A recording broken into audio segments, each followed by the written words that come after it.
All right. Receiving your content. Your audience will be seated in a moment. Get ready. Get ready. The audience will see it in a moment. Let me check on my phone and see whether I can see it. This is some crazy stuff. Crazy stuff. YouTube here, my channel.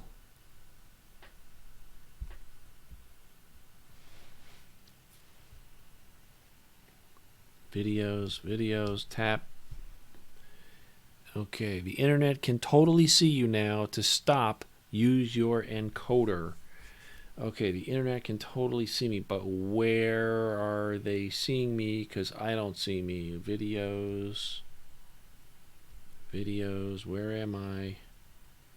The internet, oh, there I am. There I am. Okay, the internet can totally see you now. To stop, use your encoder.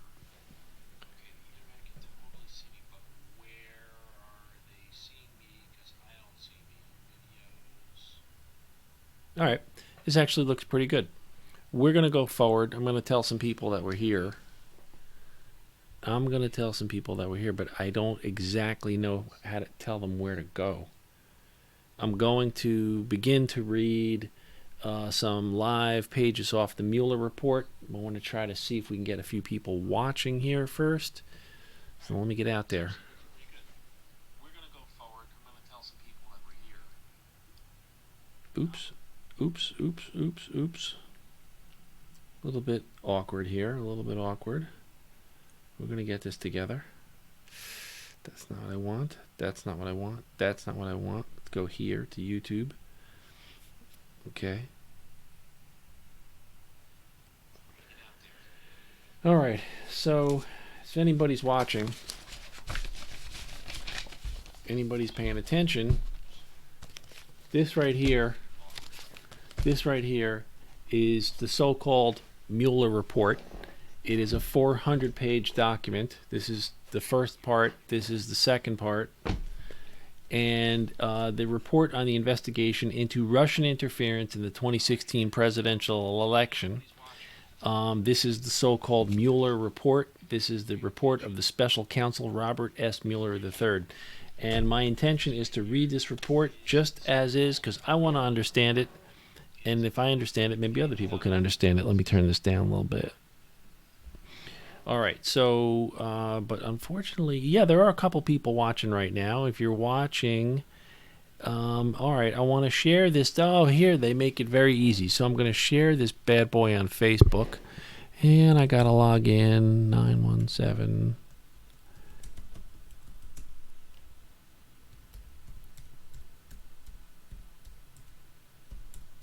For some reason, I couldn't get this live stream working on Facebook, but I got it working on YouTube.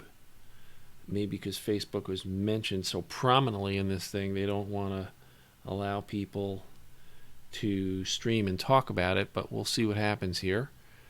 Okay, and I'm getting an authenticator code for Facebook.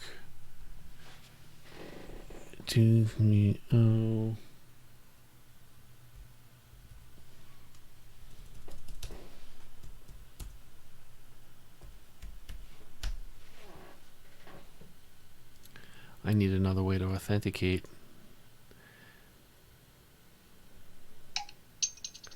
That's how. All right, copy this. Go back to here. Where was I? Here. Oh my God.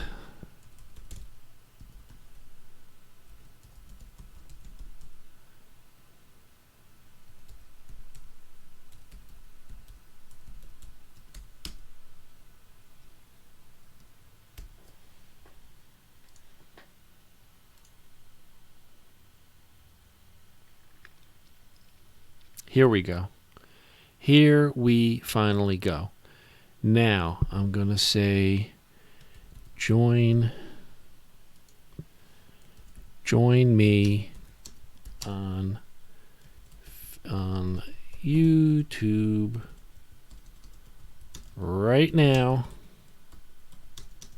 I am reading the Mueller report live,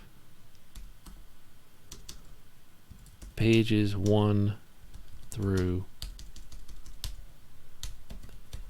10. Exclamation point. Let me put a little doohickey on the front of that. Post it to my news feed. I wish there was a way I could put a feeling on it. Feeling good, I guess. Feeling happy. No, that's not exactly right. I'm going to say feeling... whatever. Feeling happy. Post to Facebook. So, hopefully, that should... let's see if I go to Facebook. Join me on YouTube right now. There it is. That is pretty awesome. All right, let me go back to Facebook and share it to my people, my friends, my peeps on Twitter. And I'm going to say, I am... what the hell? I am reading the first 10 pages of the Mueller report right now live on YouTube. Please join me. All right, I'll log in and password.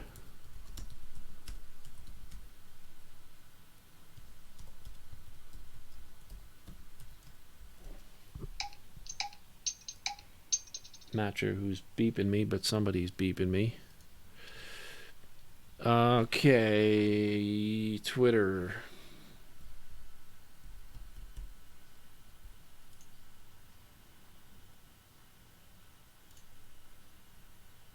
Nice.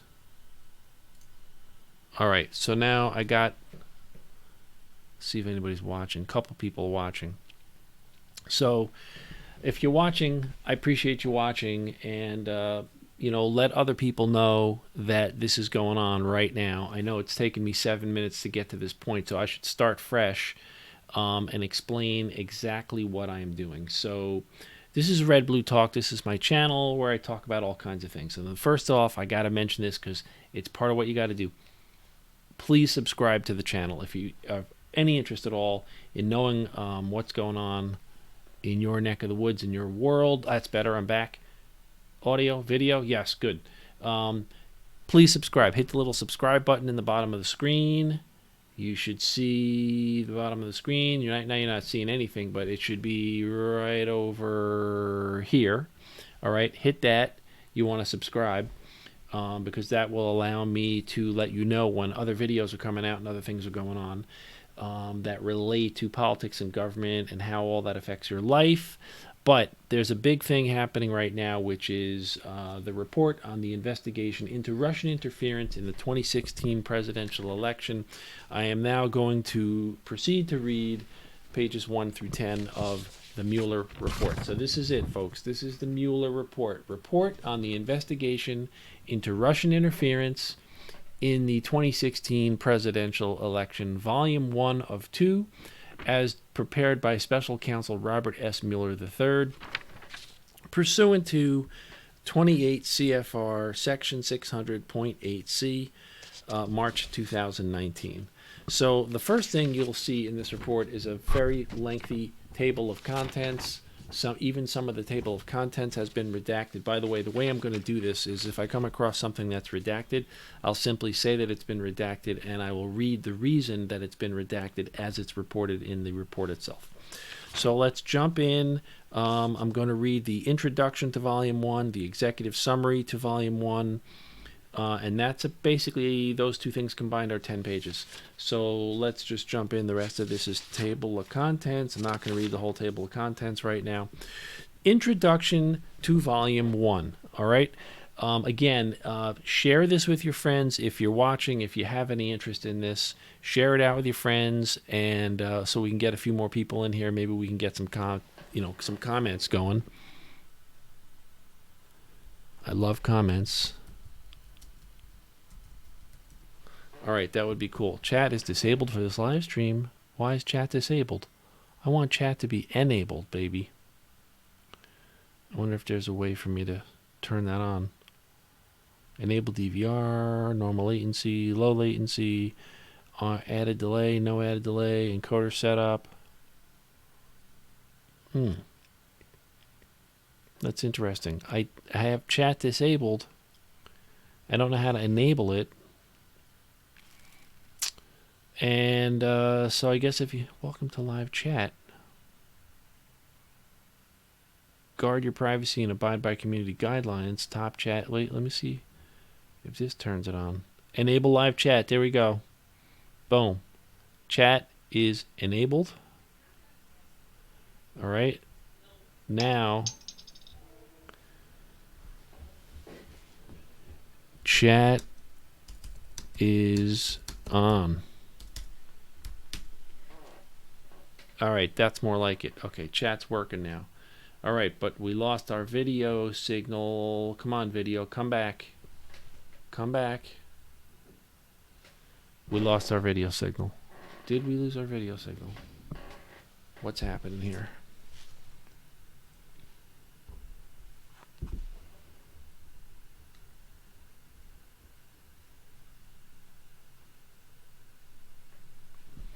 I lost my video signal. So you're hearing me, but you're not seeing me. I'm not ready for prime time, I'm afraid. I'm going to get ready, but I'm not ready right now. Hey, Jamoni Nation. Yeah, I remember you. Absolutely. Jamoni, are you seeing a picture right now? You're probably not seeing video. You're hearing me, but you're not seeing video. That would be my guess.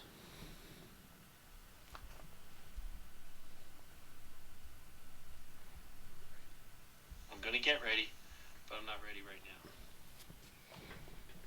now. Hey, Jamoni Nation. Yeah, I remember you. Absolutely.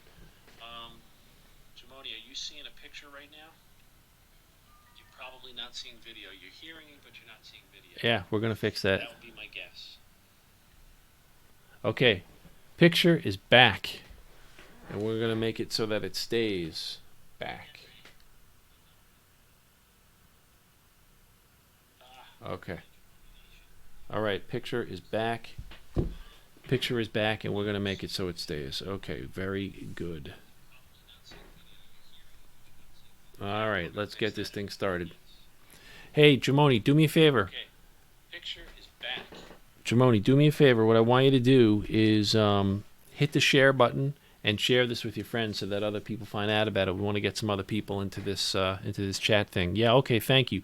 All right, so what I'm doing here, Jamoni Nation, is I am basically planning on reading the Mueller report. So I know not everybody, follows these things as closely, but the Mueller report is basically a report that was written by the special counsel who is investigating the President of the United States, and he's investigating why the Russians seem to have interfered with the 2016 presidential election.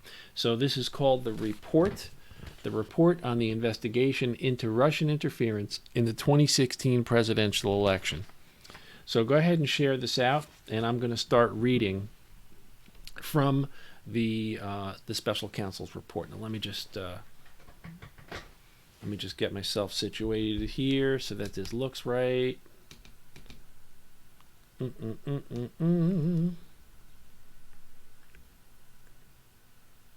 we go. Okay. So, introduction to Volume 1. J Money.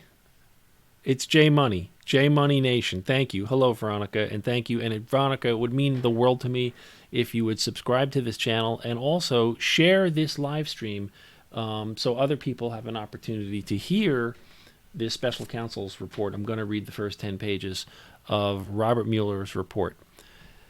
Okay, this report is submitted to the Attorney General pursuant to 28 CFR 608, which states that at the conclusion of the special counsel's work, he shall provide the Attorney General a confidential report explaining the prosecution or declination decisions the special counsel reached. That means a declination decision. Declination means whether they decide to prosecute, or if they decline to prosecute. Either way, the special counsel has to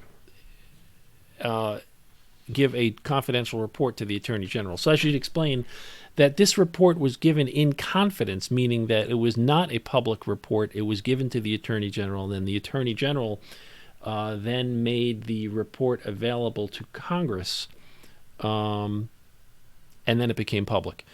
But pieces of it are redacted. Redacted means that there are things inside this report which you can see, like, this is an example of a redaction. You see these black lines? That means something was crossed out because they didn't want the public to see it. Now, there could be many reasons for that. So let's just get into the report. The Russian government interfered in the 2016 presidential election in sweeping and systematic fashion. Evidence of Russian government operations began to surface in mid-2016. In June, the Democratic National Committee and its cyber response team publicly announced that Russian hackers had compromised its computer network. Releases of hacked materials, hacks that public reporting soon attributed to the Russian government, began that same month. Additional releases followed in July through the organization WikiLeaks. WikiLeaks, with further releases in October and November of 2016. In late July 2016, soon after WikiLeaks' first release of stolen documents, a foreign government contacted the FBI about a May 2016 encounter with the Trump campaign foreign policy advisor George Papadopoulos. Papadopoulos had suggested to a representative of that foreign government that the Trump campaign had received indications from the Russian government that it could assist the campaign through the anonymous release of information damaging to presidential candidate Hillary Clinton. That information prompted the FBI on July 31st, 2016, to open an investigation into whether individuals associated with the Trump campaign were coordinating with the Russian government in its interference activities. Okay, I'm going to stop there for a second because I need to reorganize a little bit. I gather that everybody can see me. Okay, thank you for sharing that. And J Money, if you can share this, click the share button and let other people know that this thing's going on here. I'm going to continue to read the rest of this. That fall, two federal agencies jointly announced that the Russian government directed recent compromises of emails from U.S. persons and institutions, including U.S. political organizations, unquote, and, quote, these thefts and disclosures are intended to interfere with the U.S. election process, unquote. After the election in late December 2016, the United States imposed sanctions on Russia for having interfered in the election. By early 2017, several congressional committees were examining Russia's interference in the election. Within the executive branch, these were investigatory efforts ultimately led... Within the executive branch, that means like the president and the White House, within the White House, these investigatory efforts ultimately led to the May 2017 appointment of Special Counsel Robert S. Mueller III. The order appointing the special counsel authorized him to investigate, quote, the Russian government's efforts to interfere in the 2016 presidential election, including any links or coordination between the Russian government and individuals associated with the Trump campaign. Does everybody follow that so far? So all these things happened, and then the White House appointed the special counsel to investigate Russian interference in the 2016 presidential election. Okay, I'm going to read on. As set forth in detail in this report, the special counsel's investigation established that Russia interfered in the 2016 presidential election principally through two operations. First, a Russian entity carried out a social media campaign that favored presidential candidate Donald J. Trump and disparaged presidential candidate Hillary Clinton. Second, a Russian intelligence service conducted computer intrusion operations against entities, employees, and volunteers working on the Clinton campaign and then released stolen documents. So there's two things going on. The first was a Russian entity carried out a social media campaign to tilt everything in favor of Trump. And the second was a Russian intelligence service that conducted computer intrusion operations to steal documents. The investigation also identified numerous links between the Russian government and the Trump campaign. Although there's more people watching now, so if you could please share this out with other people, let them know. Hit him up on Twitter. Just click that little share button, and then you can get it out to Twitter, Facebook. Tell your friends about it. I'm going to be reading the first 10 pages of the Mueller report. And don't forget to click down here in the bottom corner and subscribe to Red Blue Talk. As set forth in detail, this report, first, the Russian entity, I have to get better at not losing my place. Second, okay, I read that. The investigation also identified numerous links between the Russian government and the Trump campaign, although the investigation established that the Russian government perceived it would benefit from a Trump presidency and worked to secure that outcome, and the campaign expected it would benefit electorally from information stolen and released through the Russian efforts. The investigation did not establish that members of the Trump campaign conspired or coordinated with the Russian government in its election interference activities. Below, we describe the evidentiary considerations underpinning statements about the results of our investigation and the special counsel's charging decisions, and then we provide an overview. The picture's gone away here. Then we provide an overview. It's back. Fix up. There we go. We provide an overview of the 2 volumes of our report. The report describes actions and events that the special counsel's office found to be supported by the evidence collected in our investigation. In some instances, the report points out the absence of evidence or conflicts in the evidence about a particular fact or event. In other instances, when substantial, credible evidence enabled the office to reach a conclusion with confidence, the report states that the investigation established that certain actions or events occurred. A statement that the investigation did not establish particular facts does not mean there was no evidence of those facts. It's like very complicated legal description of things.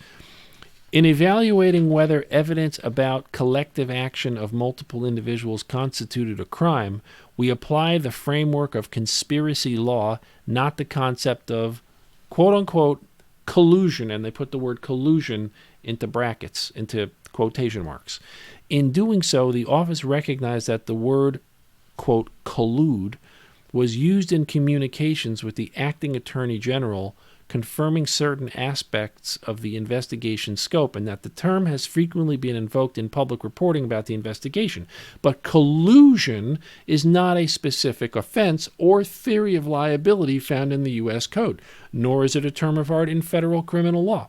For those reasons, the office's focus in analyzing questions of joint criminal liability was on conspiracy as defined in federal law. So I'm just going to interpret here for a second. What he's saying is that he's not applying any standard related to the word collusion. He's using the definition of conspiracy under federal law to make his determinations. In connection with that analysis, we addressed the factual question whether members of the Trump campaign coordinated, in quotes, a term that appears in the appointment order, meaning the appointment of the special counsel, with Russian election interference activities. Like collusion, quote-unquote coordination does not have a settled definition in federal criminal law. We understood coordination to require an agreement, tacit or express, between the Trump campaign and the Russian government on election interference. That requires more than 2 parties taking actions that were informed by or responsive to the other's actions or interests. Is making sense, J-Money? We applied the term coordination in that sense when stating in the report that the investigation did not establish.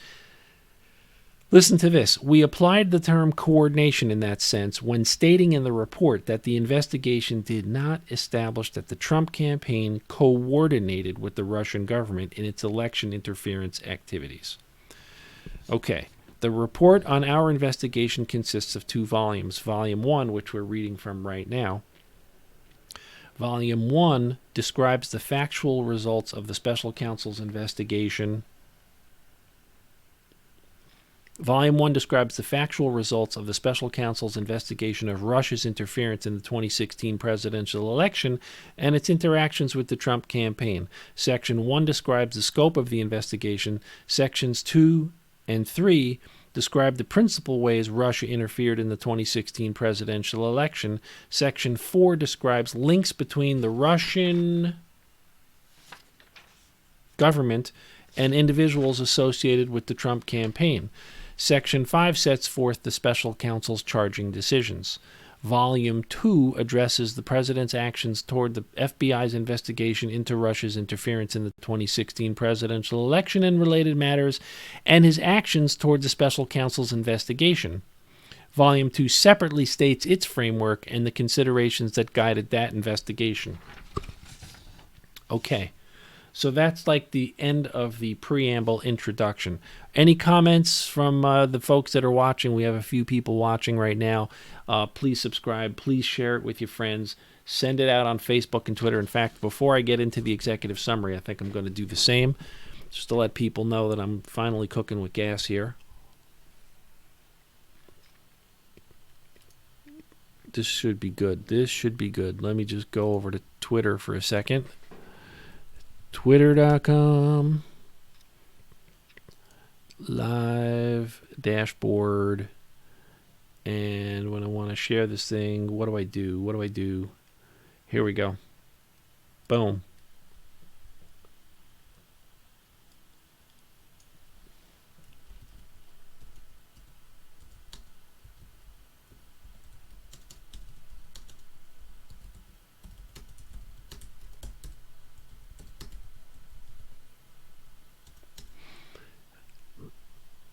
Boom. All right, so that's out there on Twitter. Let's see what it looks like. Cool. It says live reading, but it doesn't have a link, so how the hell is anybody supposed to get here? All right, we're going to fix that. This is dumb. This is kind of dumb. So you click the share button. Share. Copy. Then you go here. Then you paste it, and then you say your message. Live reading of Mueller redacted report. I'm up to the executive summary.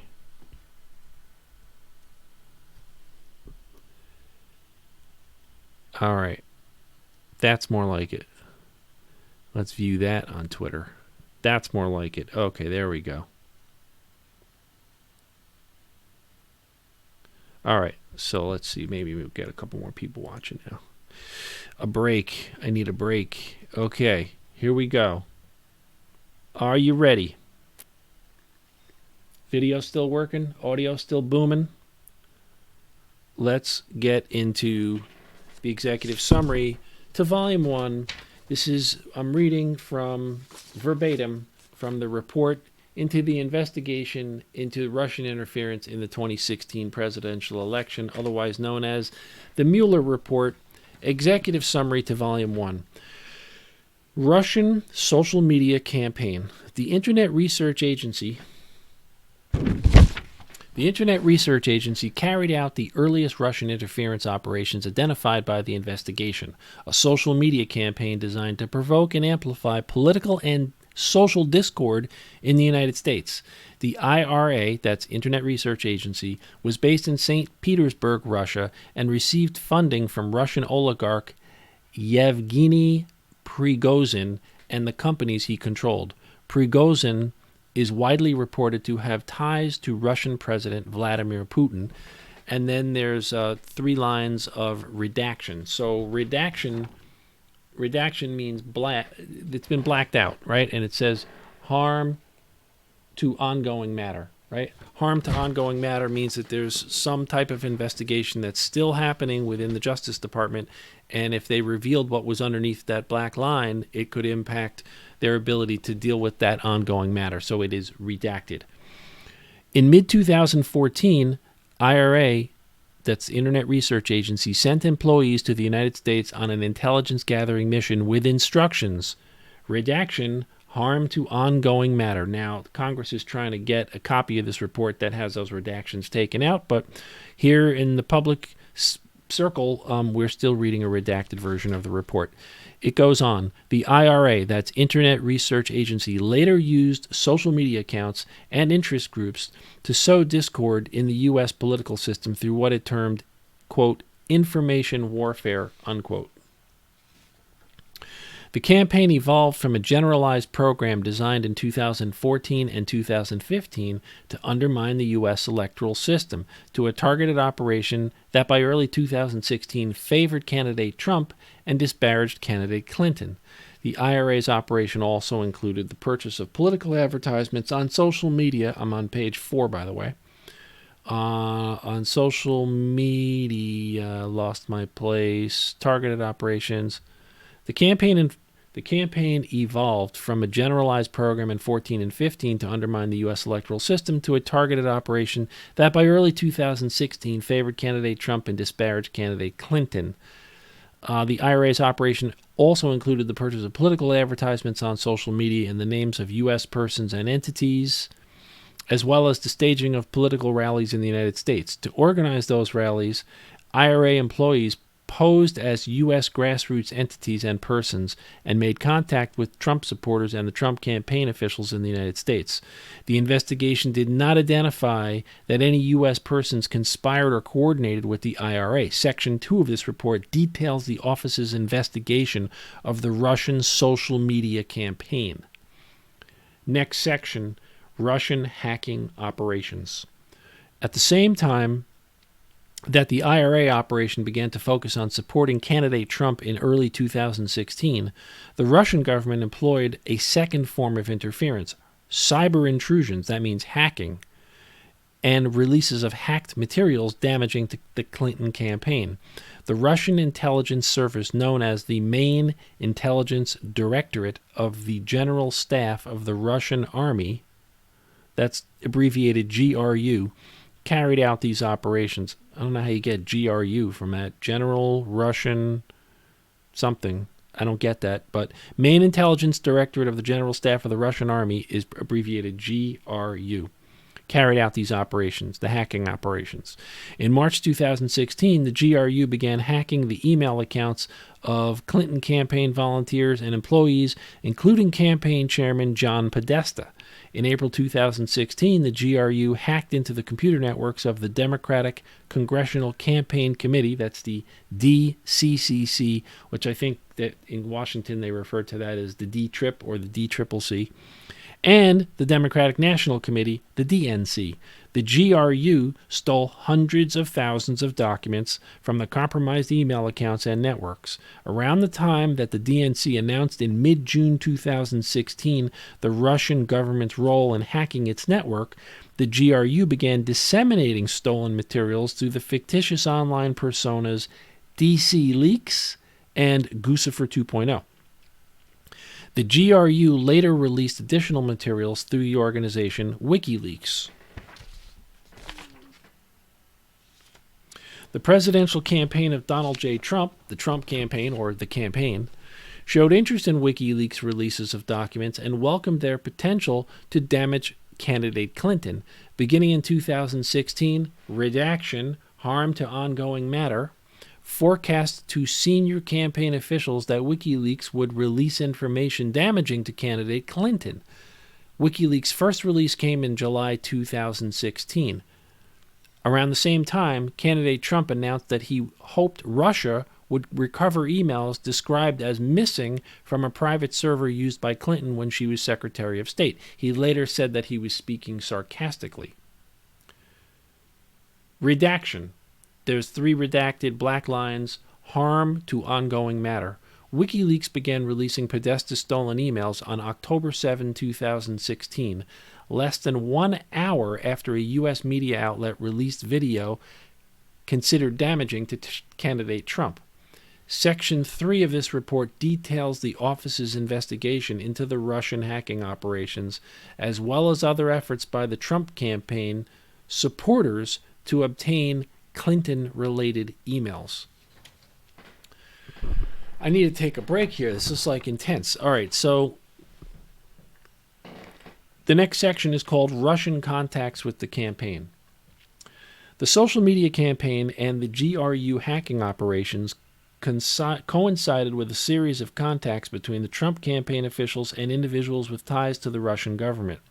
The office investigated whether those contacts reflected or resulted in the campaign conspiring or coordinating with Russia in its election interference activities.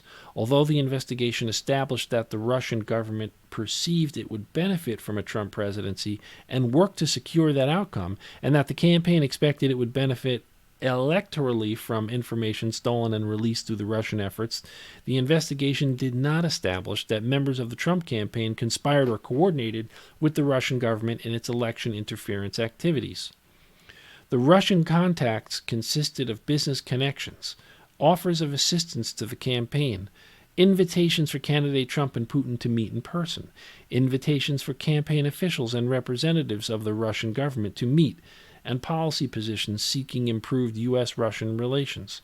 Section 4 of this report details the contacts between Russia and the Trump campaign during the campaign and transition periods, the most salient of which are summarized below in chronological order.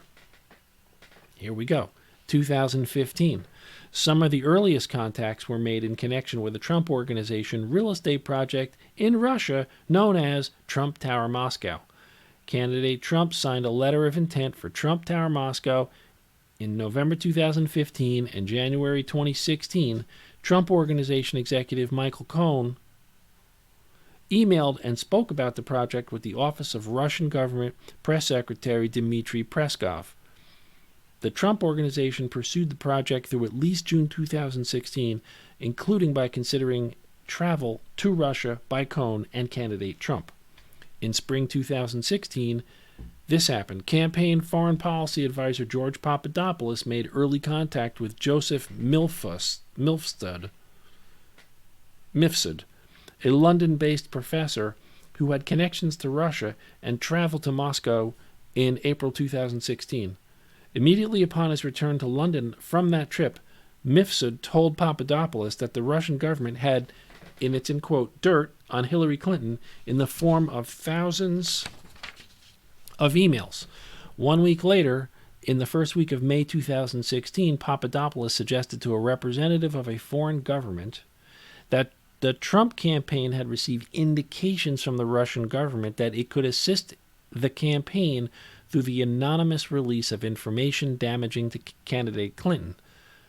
Throughout that period of time, and for several months thereafter, Papadopoulos worked with Mifsud and two Russian nationals to arrange a meeting between the campaign and the Russian government. No meeting ever took place. Summer 2016.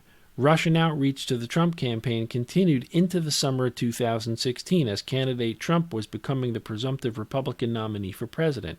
On June 9, 2016, for example, a Russian lawyer met with senior Trump campaign officials Donald Trump Jr., Jared Kushner, and campaign chairman Paul Manafort to deliver what the email proposing the meeting had described as, quote, official documents and information that would incriminate Hillary, unquote. The materials were offered to Trump Jr. as, quote, part of Russia and its government's support for Mr. Trump, unquote. The written communications setting up the meeting showed that the campaign anticipated receiving information from Russia that could assist candidate Trump's electoral prospects, but the Russian lawyer's presentation did not provide such information.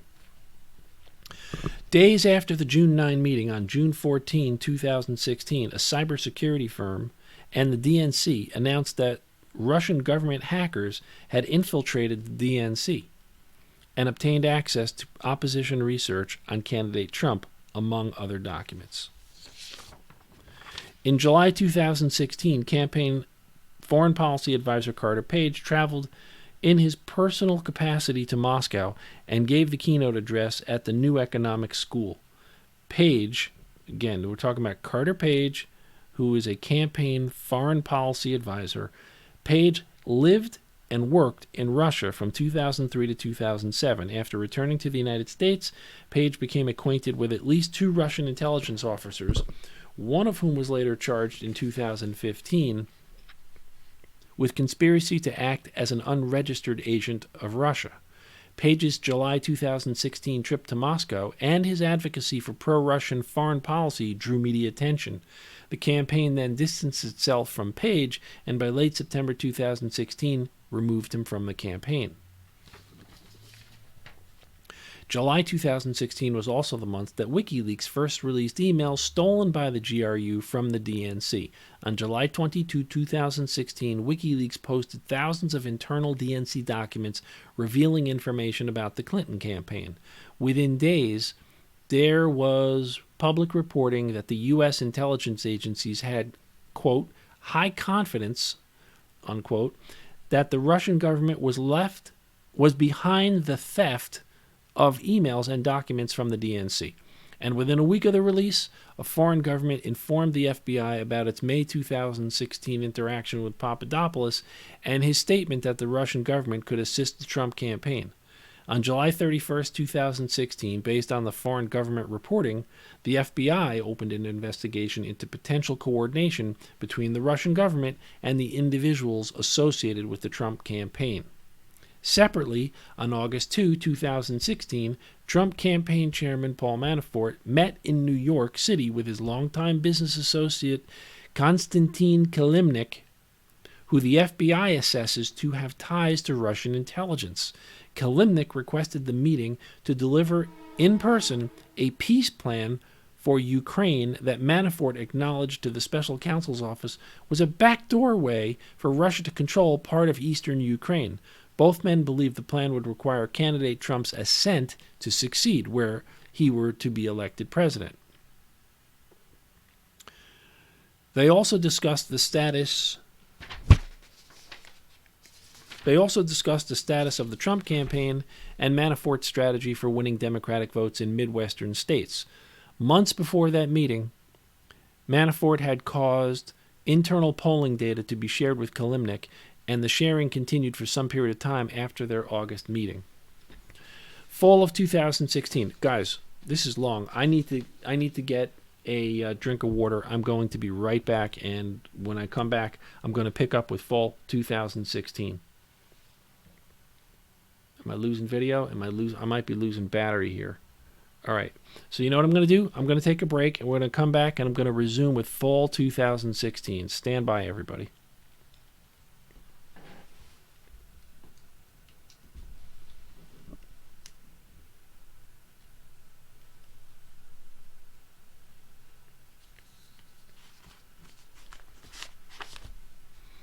This is live streaming.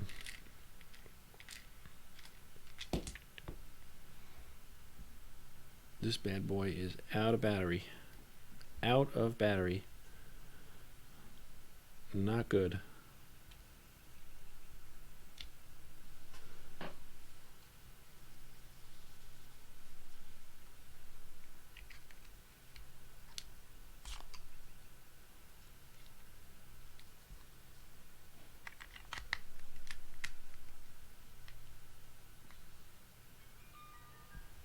Yeah, that's what the problem is. All right.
All right, slightly different view, but I am back.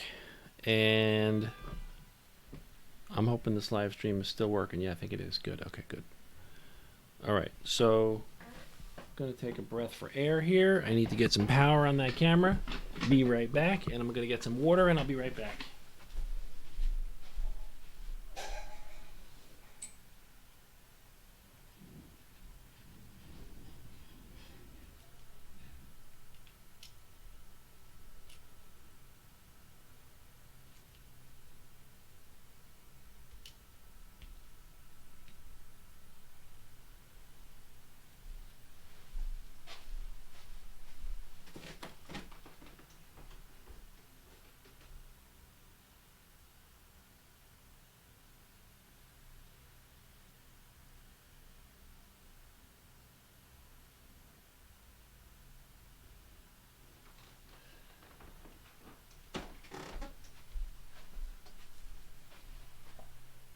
Okay. This is what's known as a slow water lunge. All right, but I'm back. This is going to take a while. So, J Money asks, why this topic? And the answer is, this topic is the biggest thing happening right now. So, J Money, the reason I'm reading the Mueller report is because this is affecting the entire United States of America. We have a president who was elected who probably should not have been elected, and that there's been an allegation that he was elected through a very corrupt process. And, you know, when the last time this happened, the President of the United States resigned. And that was on Watergate many, many years ago. So it's quite a serious matter. And that's why I think it's worth reading the Mueller report. So I'm going to get back to it. Before I get back to it, let me send out a couple more tweets, a couple more messages.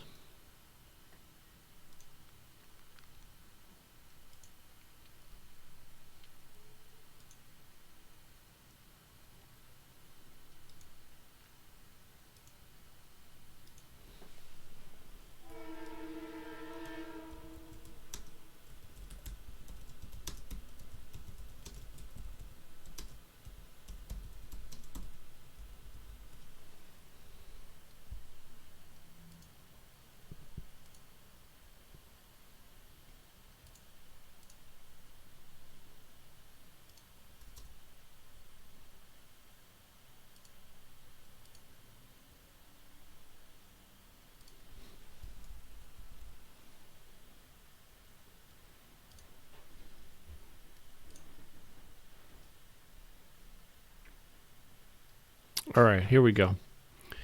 I'm going to get back to it now. And here we go. Here we go. All right. So I'm going to pick up in, I'm on page 7 of the Mueller report here. Now, this is just in case you're joining us in the middle. This is Red Blue Talk. It's my channel where I talk about how politics and government impact people's lives. Definitely subscribe. Down or right around here, there should be a button that says subscribe. That's super important to me. It'll make a big difference, and I would tremendously appreciate it. This is the report on investigation into Russian interference in the 2016 presidential election. I'm reading from volume 1 of 2 of the Mueller report. I'm on page 7. And I'm going to pick up where we left off a couple minutes ago. So, in fall 2016, on October 7, 2016, the media released video of candidate Trump speaking in graphic terms about women years earlier, which was considered damaging to his presidency.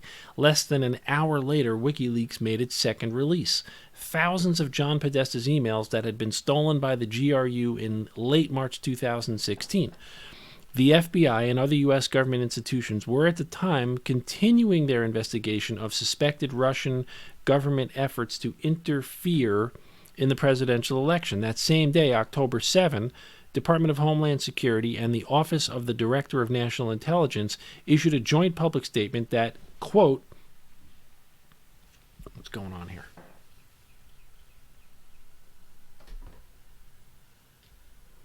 Let's get this thing organized. Let's get this thing straightened out like that. Okay, perfect.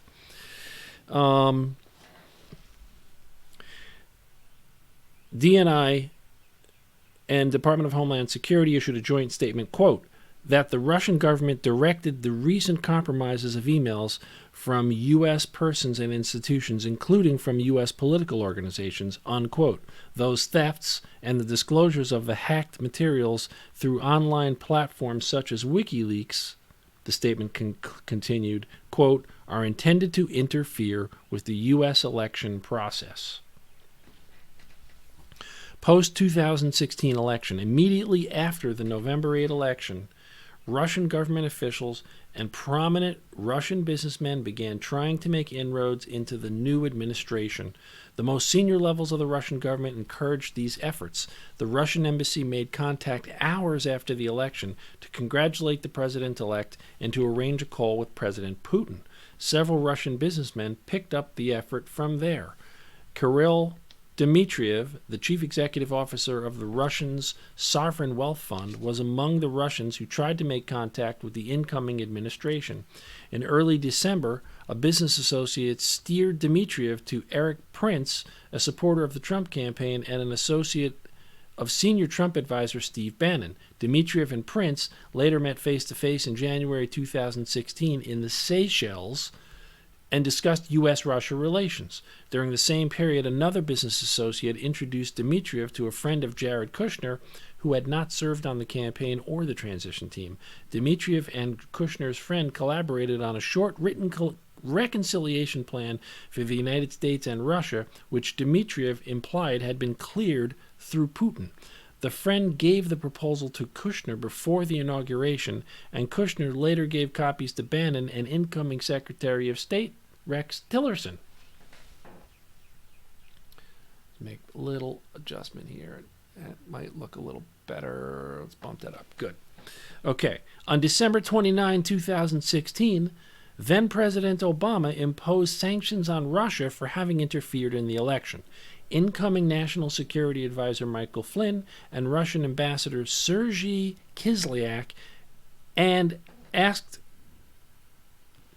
incoming NSA Advisor Michael Flynn called Russian Ambassador Sergei Kislyak and asked Russia not to escalate the situation in response to the sanctions. The following day, Putin announced that Russia would not take retaliatory measures in response to the sanctions at that time. Hours later, President-elect Trump tweeted, quote, "Great move on the delay by V. Putin." The next day, on December 31, 2016, Kislyak called Flynn and told him the request had been received at the highest levels and Russia had chosen not to retaliate as a result of Flynn's request. Okay, next section. On January 6, 2017, members of the intelligence community briefed President-elect Trump on a joint assessment, drafted and coordinated among the Central Intelligence Agency, FBI, and National Security Agency that concluded with high confidence that Russia had intervened in the election through a variety of means and to assist Trump's candidacy and harm Clinton's. A declassified version of the assessment was publicly released that same day. Between mid-January 2017 and early February 2017, 3 congressional committees, the House Permanent Select Committees on Intelligence, the Senate Select Committee on Intelligence, and the Senate Judiciary Committee announced that they would conduct inquiries or had already been conducting inquiries into Russian interference in the election. Then FBI Director James Comey later confirmed to Congress the existence of the FBI's investigation into Russian interference that had begun before the election. On March 20, 2017, in open session testimony before HPSCI, again, that is the HPSCI is the House Permanent Select Committee on Intelligence, On March 20, 2017, in open session testimony, Comey said, we're reading Comey's words now, "I have been authorized by the Department of Justice to confirm that the FBI, as part of our counterintelligence mission, is investigating the Russian government's efforts to interfere in the 2016 presidential election, and that includes investigating the nature of any links between individuals associated with the Trump campaign and the Russian government, and whether there was any coordination between the campaign and Russia's efforts. ... As with any counterintelligence investigation, this will also include an assessment of whether any crimes were committed." The investigation continued under then-Director Comey for the next 7 weeks until May 9, 2017, when President Trump fired Comey as FBI director, an action which is analyzed in Volume 2 of the report. On May 17, 2017, Acting Attorney General Rod Rosenstein appointed the special counsel and authorized him to conduct an investigation that Comey had confirmed in his congressional testimony, as well as matters arising directly from the investigation and any other matters within the scope of Rule 28 CFR Section 604A, which generally covers efforts to interfere with or obstruct the investigation. President Trump reacted negatively to the special counsel's appointment. He told advisors that it was the end of his presidency, sought to have Attorney General Jeff Sessions unrecused from the Russia investigation and to have the special counsel removed, and engaged in efforts to curtail the special counsel's investigation and prevent the disclosure of evidence to it, including through public and private contacts with potential witnesses. Those and related actions are described and analyzed in Volume 2 of the report. So this is the end of a big section. It's got these big ... things. Focus. There we go. I forgot those big ... things, so you know you're at the end of a big section. Whew, that's a lot. That is a lot. And if you're just joining for the first time, and I do see that there are new people in here, please subscribe to Red Blue Talk, which is that little button down in right around this section of the screen over here, down in this corner. I would most appreciate that. This is Red Blue Talk. My channel is about how politics and government impact people's lives, and what I'm trying to do is a live stream reading of the Mueller report, at least the first 10 pages, because it's 400 pages and there's just not enough time for me to read the whole thing verbatim. But if you read the first 10 pages, I think you'll get a very unique perspective on what's actually going on in here. So I'm going to continue into the next section right away. Please, folks, if you're watching, share this with other people so we can get some more people into the chat, and I can take a look and see if there's any comments there. Okay. The special counsel's charging decisions.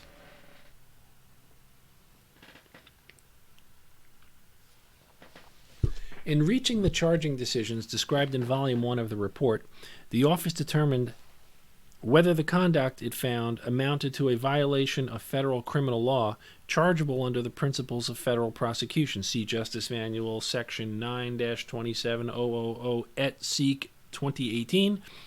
The standard set forth in the Justice Manual is whether the conduct constitutes a crime. If so, whether admissible evidence would probably be sufficient to obtain and sustain a conviction, and whether prosecution would serve a substantial federal interest that could not be adequately served by prosecution elsewhere or through non-criminal alternatives. See Justice Manual 9-27220. Section 5 of the report provides detailed explanations of the office's charging decisions, which contains 3 main components. First, the office determined that Russia's 2 principal interference operations in the 2016 U.S. presidential election, the social media campaign and the hijacking and dumping operations, violated U.S. criminal law.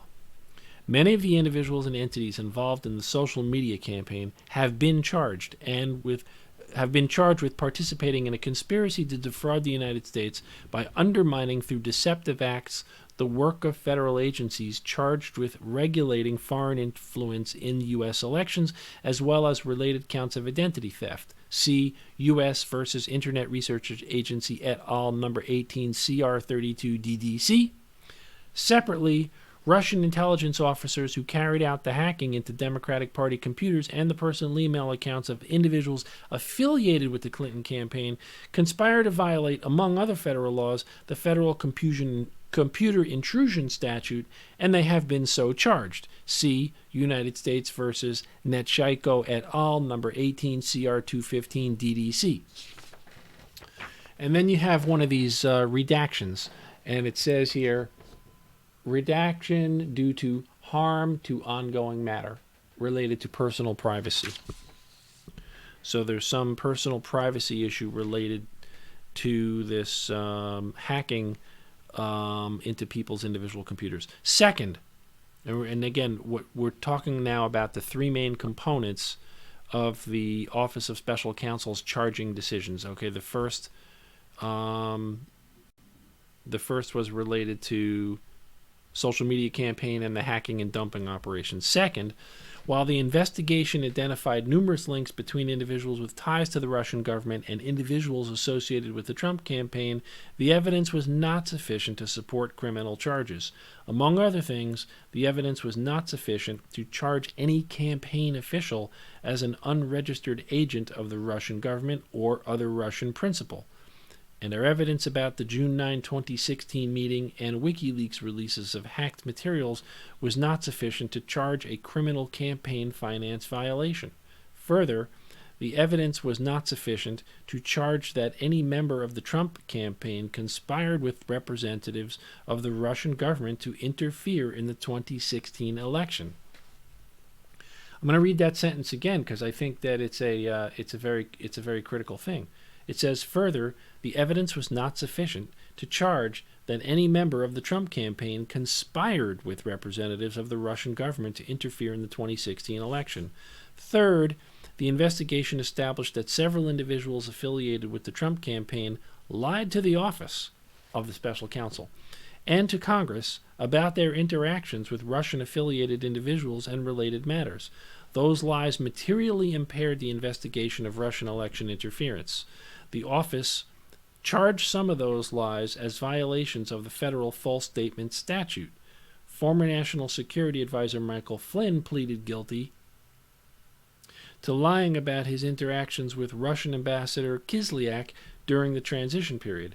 George Papadopoulos, a foreign policy advisor during the campaign period, pleaded guilty to lying to investigators about, inter alia, the nature and timing of his interactions with Joseph Mifsud, the professor who told Papadopoulos that the Russians had dirt on candidate Clinton in the form of thousands of emails.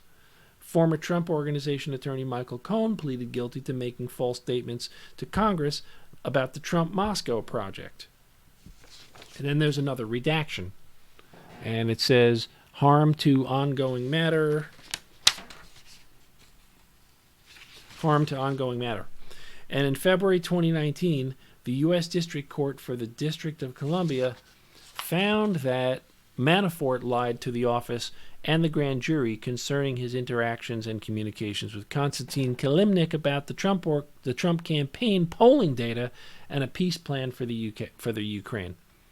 The office investigated several other events that have been publicly reported to involve potential Russia-related contacts. For example, the investigation established that interactions between Russian Ambassador Kislyak and Trump campaign officials, both at the campaign's April 2016 foreign policy speech in Washington, D.C., and during the week of the Republican National Convention, were brief, public, and non-substantive. And the investigation did not establish that the one campaign official's efforts to dilute a portion of the Republican Party platform on providing assistance to Ukraine were undertaken at the behest of candidate Trump or Russia. The investigation also did not establish that a meeting between Kislyak and Sessions in September 2016 at Sessions' Senate office included any more than a passing mention of the presidential campaign. The investigation did not always yield admissible information or testimony or a complete picture of the activities undertaken by subjects of the investigation. Some individuals invoked their Fifth Amendment right against compelled self-incrimination and were not, in the office's judgment, appropriate candidates for grants of immunity. The office limited its pursuit of other witnesses and information, such as information known to attorneys or individuals claiming to be members of the media, in light of internal Department of Justice policies. See, e.g., Justice Manual 9-13.413.410. Some of the information obtained via court process, moreover, was presumptively covered by legal privilege and was screened from investigators by a filter or a taint team. I don't know what a taint team is, but whatever. Even when individuals testified or agreed to be interviewed, they sometimes provided information that was false or incomplete, leading to some of the false statements charges described above. And the office faced practical limits on its ability to access relevant evidence as well. Numerous witnesses and subjects lived abroad, and documents were held outside the United States. Further, the office learned that some of the individuals we interviewed or whose conduct we investigated, including some associated with the Trump campaign, deleted relevant communications or communicated during the relevant period using applications that feature encryption or that do not provide for long-term retention of data or communications records. In such cases, the office was not able to corroborate witness statements through comparison to a contemporaneous communications or fully question witnesses about statements that appeared inconsistent or other known facts. Accordingly, while this report embodies factual and legal determinations that the office believes to be accurate and complete to the greatest extent possible, given these identified gaps, the office cannot rule out the possibility that the available information would shed additional light on, or at least cast in a new light, the events described in the report.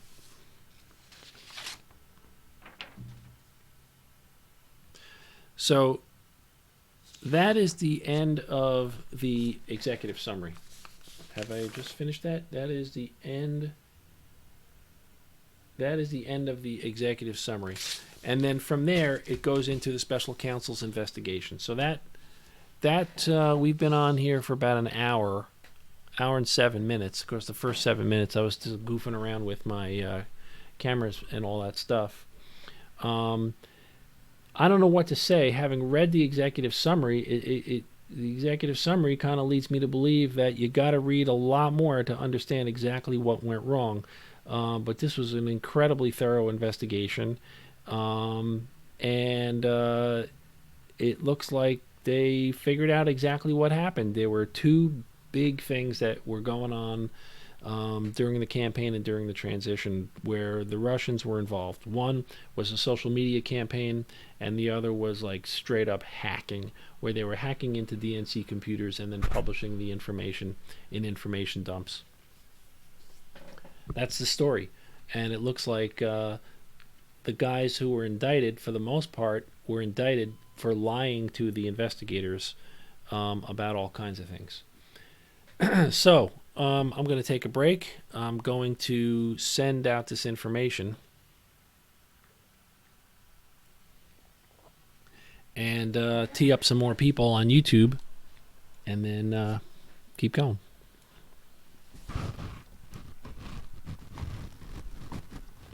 Try to move my camera a little further away.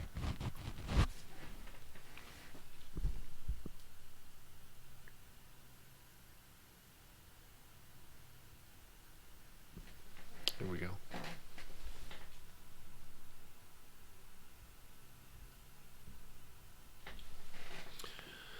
Whew. Alrighty. Well, it's exhausting reading this thing. It's just, I just read the first 10 pages of a 400-page report. This thing goes on forever.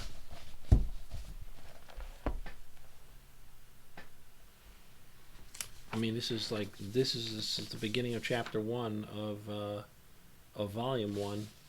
It goes on for a long ways, folks. So the next section is called the Special Counsel's Investigation, where he describes the investigation. It's about 3 pages. Okay, let me make a couple of quick announcements here. I'm going to make a quick announcement on Twitter.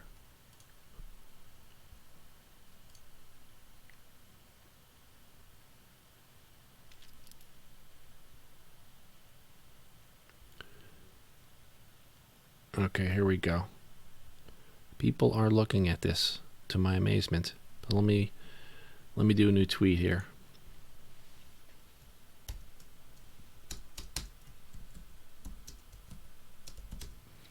I'm up to page 11 of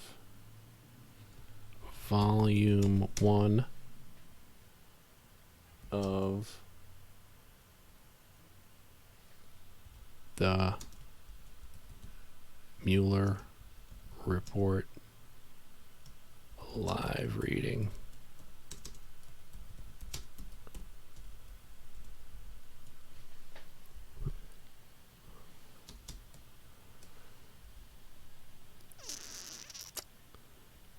Here we go. Boom. And let's bump that out on Facebook as well.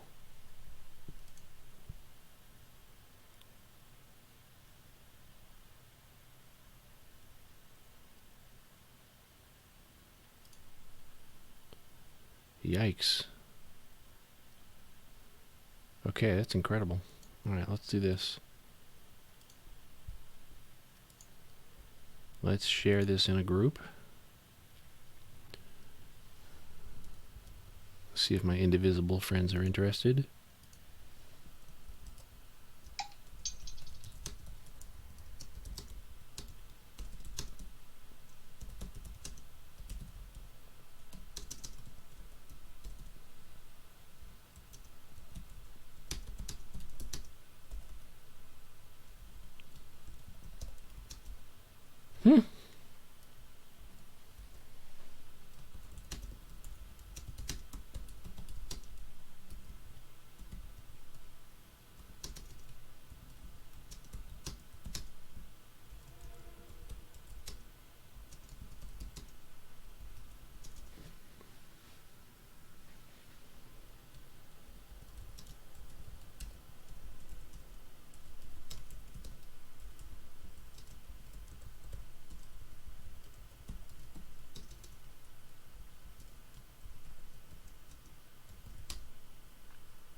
Okay. Let's go check it out. Woof. Okay, and we're back. Okay. It's a party. All right, ready? Whew, here we go. You guys can hear me? Send me a little message if you're connecting and you can still hear me. Because you never know with live what's going to happen. All right, here's what's happening, folks. Section 1, page 11, volume 1 of the report on the investigation into Russian interference in the 2016 presidential election. Section 1, page 11, the special counsel's investigation. On May 17, 2017, Deputy Attorney General Rod J. Rosenstein, then serving as acting Attorney General for the Russia investigation, following the recusal of former Attorney General Jeff Sessions on March 2, 2016, appointed the special counsel to investigate Russian interference with the 2016 presidential election and related matters.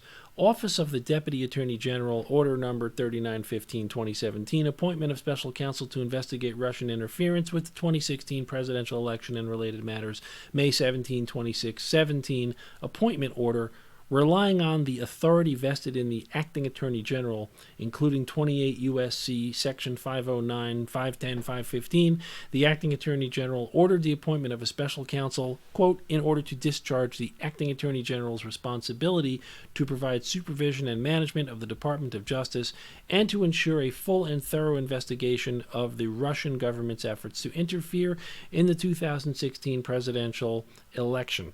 Appointment order, introduction. Appointment order parentheses, introduction, the special counsel, the order stated, is authorized to conduct the investigation confirmed by then FBI Director James B. Comey in testimony before the House Permanent Select Committee on Intelligence on March 20, 2017, including 1. Any links and or coordination between the Russian government and individuals associated with the campaign of President Donald Trump, and 2. Any matters that arose or may arise directly from the investigation, and 3. Any matters within the scope of 28 CFR Section 600.4a. Appointment Order B. Section 604 affords the special counsel the authority to investigate and prosecute federal crimes committed in the course of and with the intent to interfere with the special counsel's investigation, such as perjury, obstruction of justice, destruction of evidence, and intimidation of witnesses. 28 CFR Section 600.4a. The authority to investigate, quote, any matters that arose directly from the investigation, unquote. Appointment Order B2 covers similar crimes that may have occurred during the course of the FBI's confirmed investigation before the special counsel's appointment. If the special counsel believes it is necessary and appropriate, the order further provided, quote, the special counsel is authorized to prosecute federal crimes arising from the investigation and these matters. Id. Paragraph C. Finally, the acting attorney general made applicable sections 600.4 through 600.10 of Title 28 of the Code of Federal Regulations. Id. Paragraph D. It just basically spells out exactly what his scope was. It says here, the office has concluded its investigation into links and coordination between the Russian government and individuals associated with the Trump campaign. Certain proceedings associated with the office's work remain ongoing. After consultation with the Office of the Deputy Attorney General, the office has transferred responsibility for those remaining issues to other components of the Department of Justice, and FBI Appendix D lists those transfers. 2 district courts confirmed the breadth of the special counsel's authority to investigate Russia election interference and links and or coordination with the Trump campaign. See United States v. Manafort, 312F, Supplement 3D 60, 79 to 83, DDC 2018. United States versus Manafort, 321F, Supplement 3D 640, 650, 655, ED, Virginia 2018. In the course of conducting that investigation, the office periodically identified evidence of potential criminal activity that was outside the scope of the special counsel's authority established by the acting attorney general. After consultation with the Office of the Deputy Attorney General, the office referred that evidence to appropriate law enforcement authorities, principally other components of the Department of Justice, and to the FBI. Appendix D summarizes those referrals.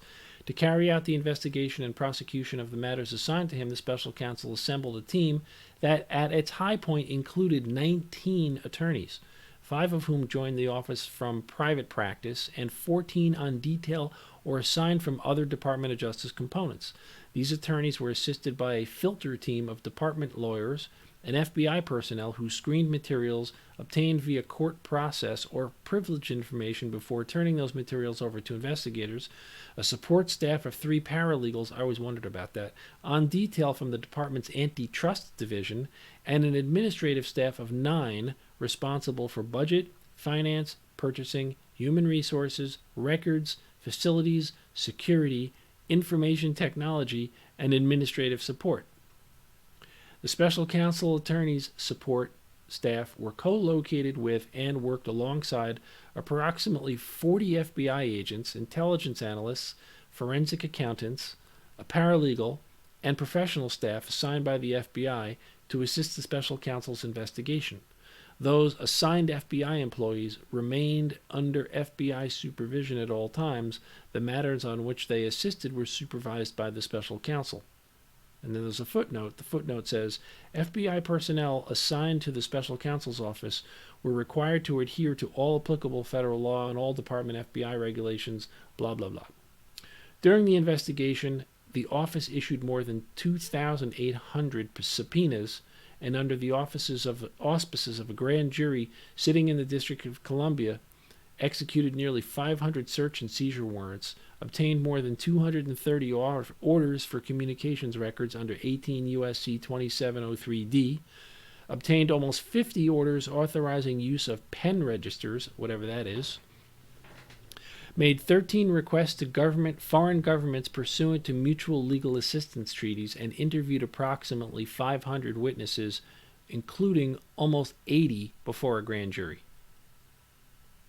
From its inception, the office recognized that its investigation could identify foreign intelligence and counterintelligence information relative to the FBI's broader national security mission. The FBI personnel who assisted the office establish procedures to identify and convey information to the FBI Counterintelligence Division met with the office regularly for that purpose for most of the office's tenure. For more than the past year, the FBI also embedded personnel at the office who did not work at the special counsel's investigation, but whose purpose was to review the results of the investigation and to send in writing summaries of foreign intelligence and counterintelligence information to FBI headquarters and to FBI field offices. Those communications and other correspondence between the office and the FBI contain information derived from the investigation, not all of which is contained within this volume. This volume is a summary. It's a 200-page summary. It contains, in the office's judgment, that information necessary to account for the special counsel's prosecution and declination decisions and to describe this investigation's main factual results. Section 2, Russian Active Measures Social Media Campaign. This is where it's going to get interesting, folks. Active measures. Let's figure out what they're talking about.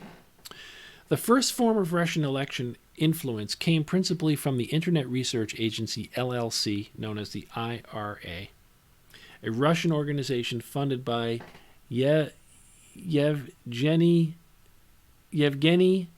Viktorovich Prigozhin and companies he controlled, including Concord Management and Consulting, LLC, and Concord Catering, collectively Concord. And there's a footnote.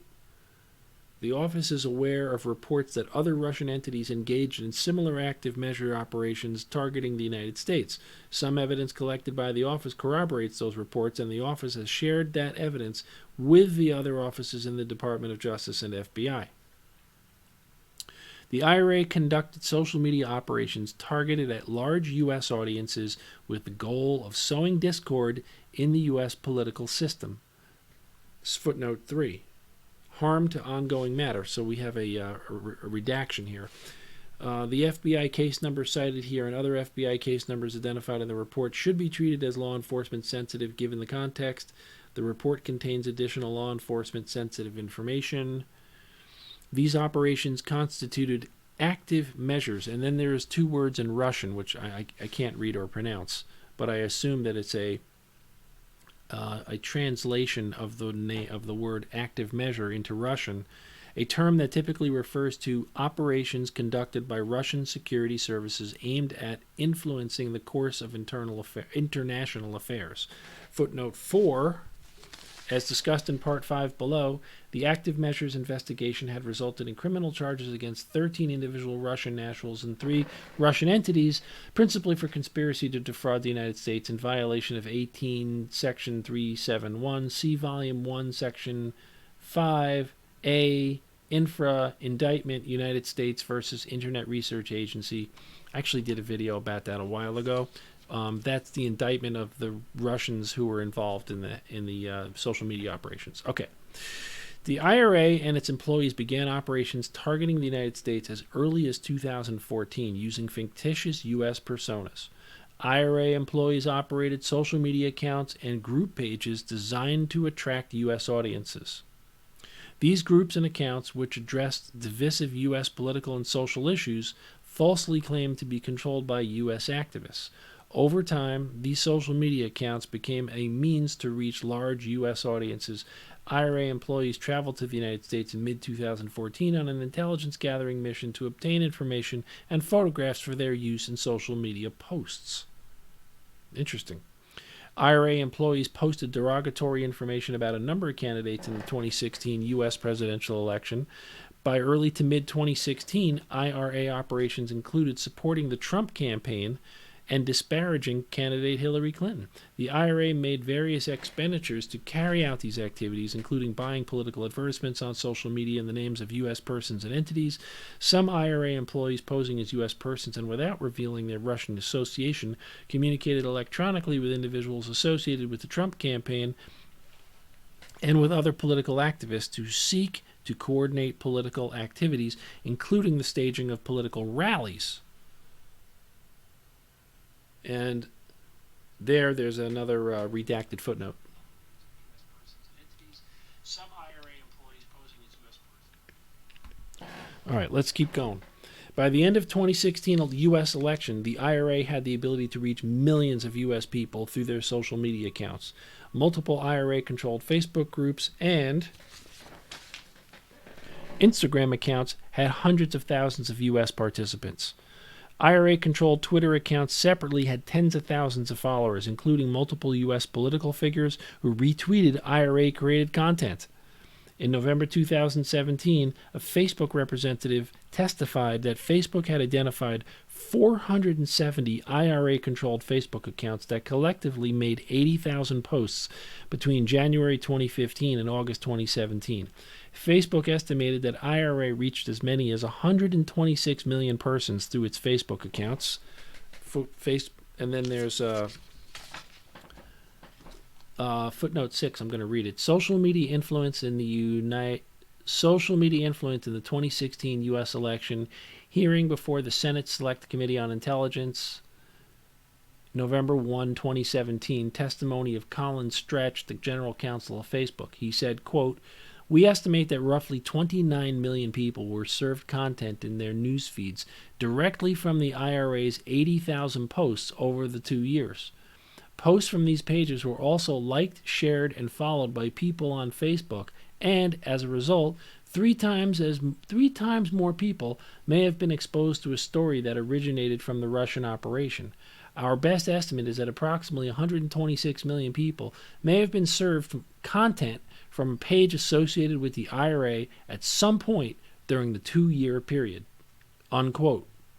The Facebook representative also testified that Facebook had identified 170 Instagram accounts that posted approximately 120,000 pieces of content during that time. Facebook did not offer an estimate for the audience reached via Instagram.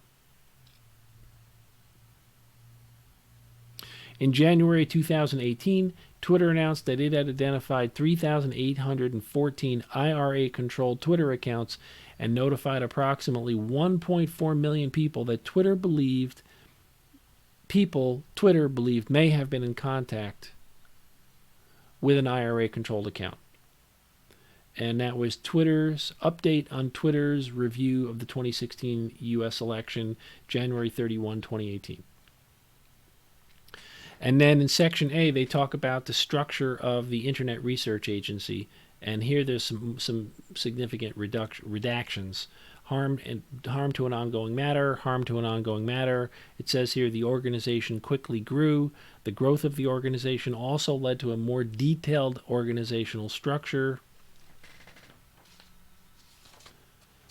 And then there's a whole page full of redactions. Harm in an ongoing matter. 2 individuals headed the IRA's management, its general director, Mikhail Bystrov, and its executive director, Mikhail Burchik. Harm to an ongoing matter. Harm to an ongoing matter. Harm in an ongoing matter. Harm in an ongoing matter. The IRA's U.S. operations are part of a larger set of interlocking operations known as Project Lakta. Harm to an ongoing matter. Redaction. B. Funding and oversight from Concord and Prigozhin.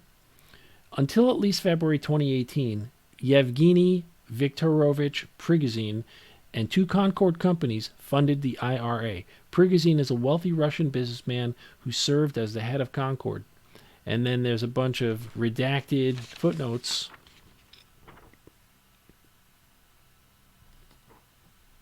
Harm to an ongoing matter. A lot more redactions.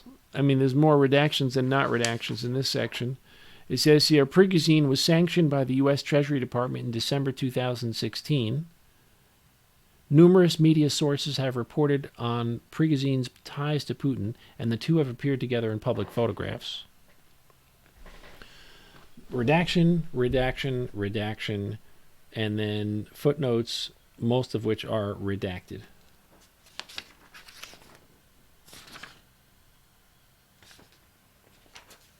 Page 18, almost the entire page is redacted. There's one footnote.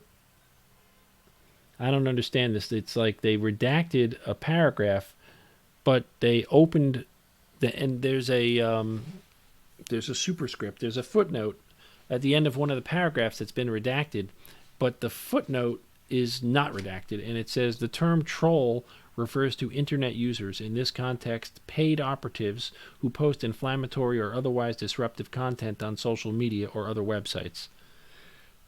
End of page 18. Wow.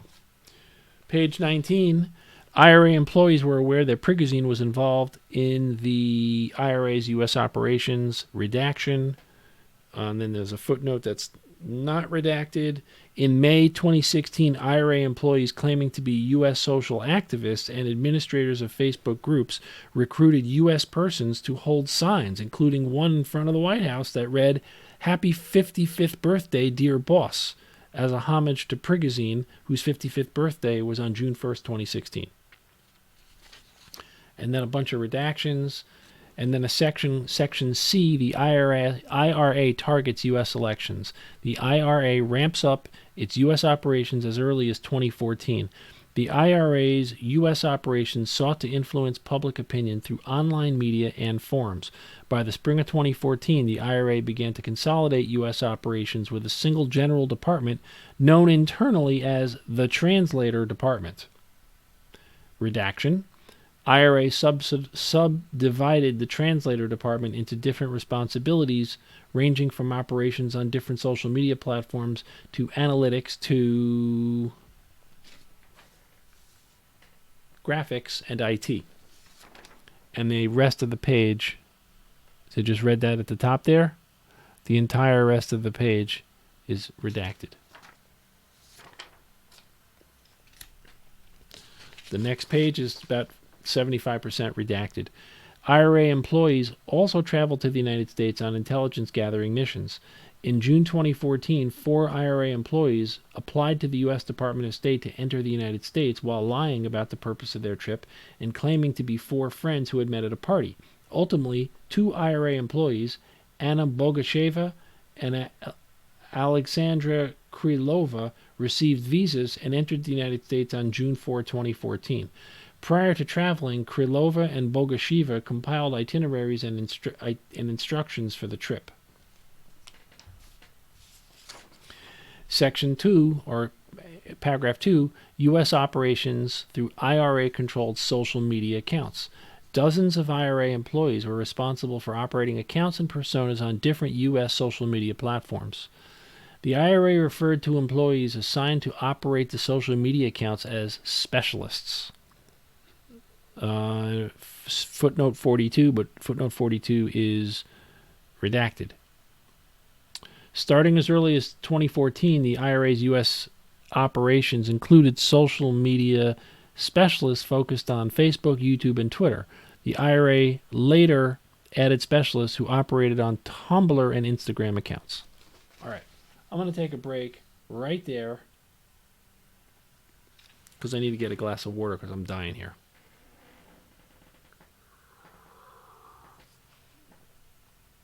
A lot going on here.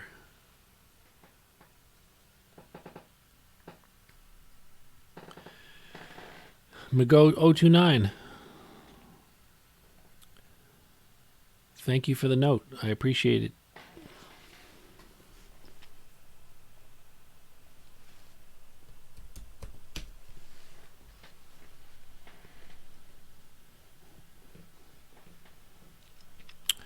So I'm taking a break because I need to get some water, but what I also want to do is do a little refresh on the social media thing here.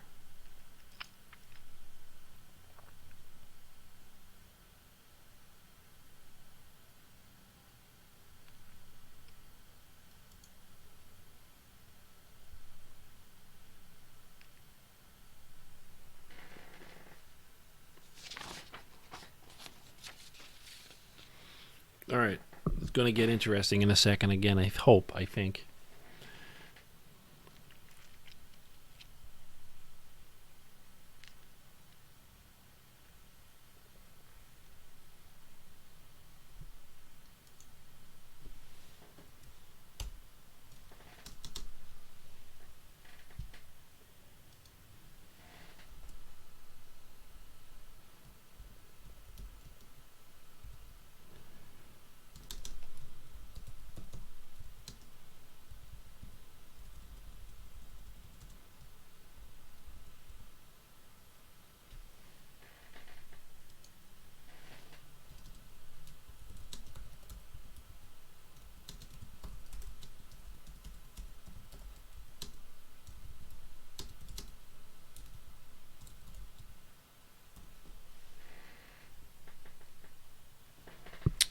All right, hang on, folks. I'm just going to get some more water. BRB.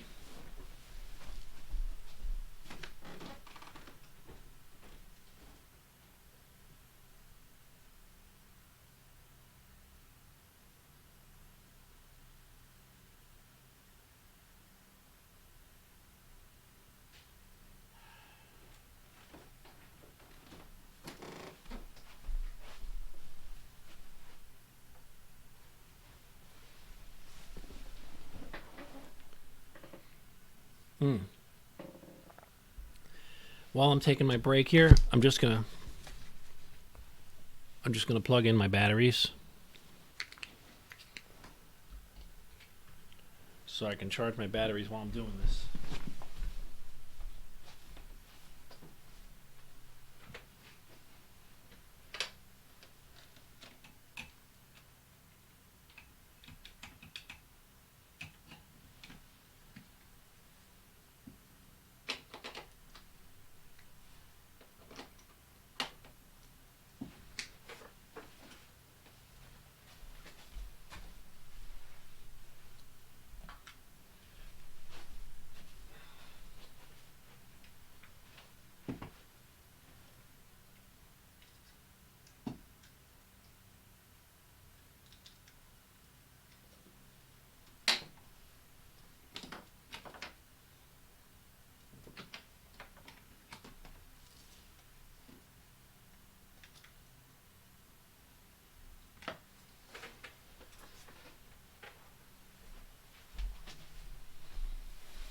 Woof. Okay, is it just me, or do you spend like half your time worrying about which of your batteries are charging and which are not?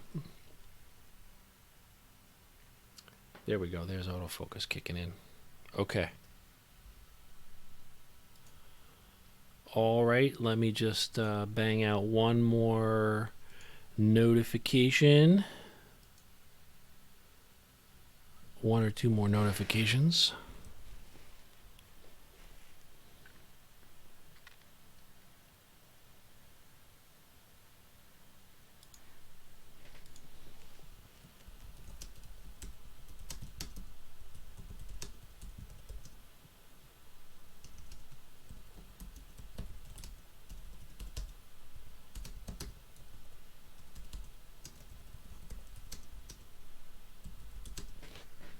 Page 23.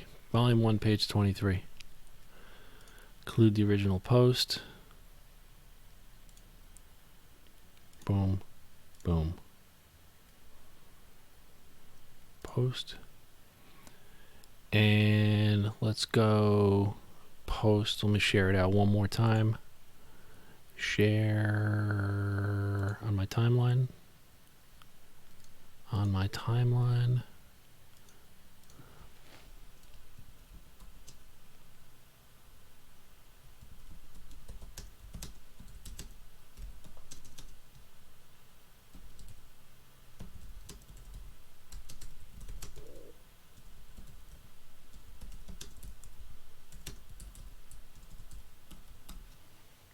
Nice.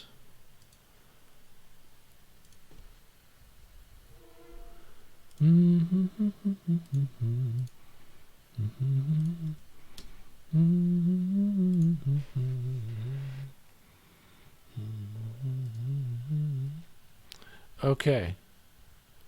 And we're back. Okay. All right, things are cooking along here. So we're on page 23 of volume 1 of the Mueller report. And when I say the Mueller report, what I'm talking about, of course, is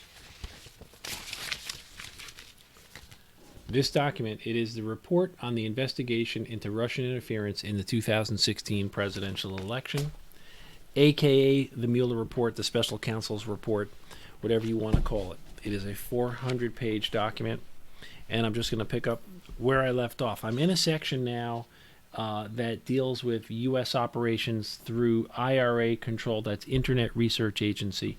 The Internet Research Agency was basically this Russian troll farm that was attempting to control a lot of social media accounts. A lot of redacted material in this particular section. The focus on the U.S. presidential campaign continued throughout 2016 and then something's redacted, just a short redaction, 2016 internal redaction short, reviewing the IRA-controlled Facebook group Secured Borders. The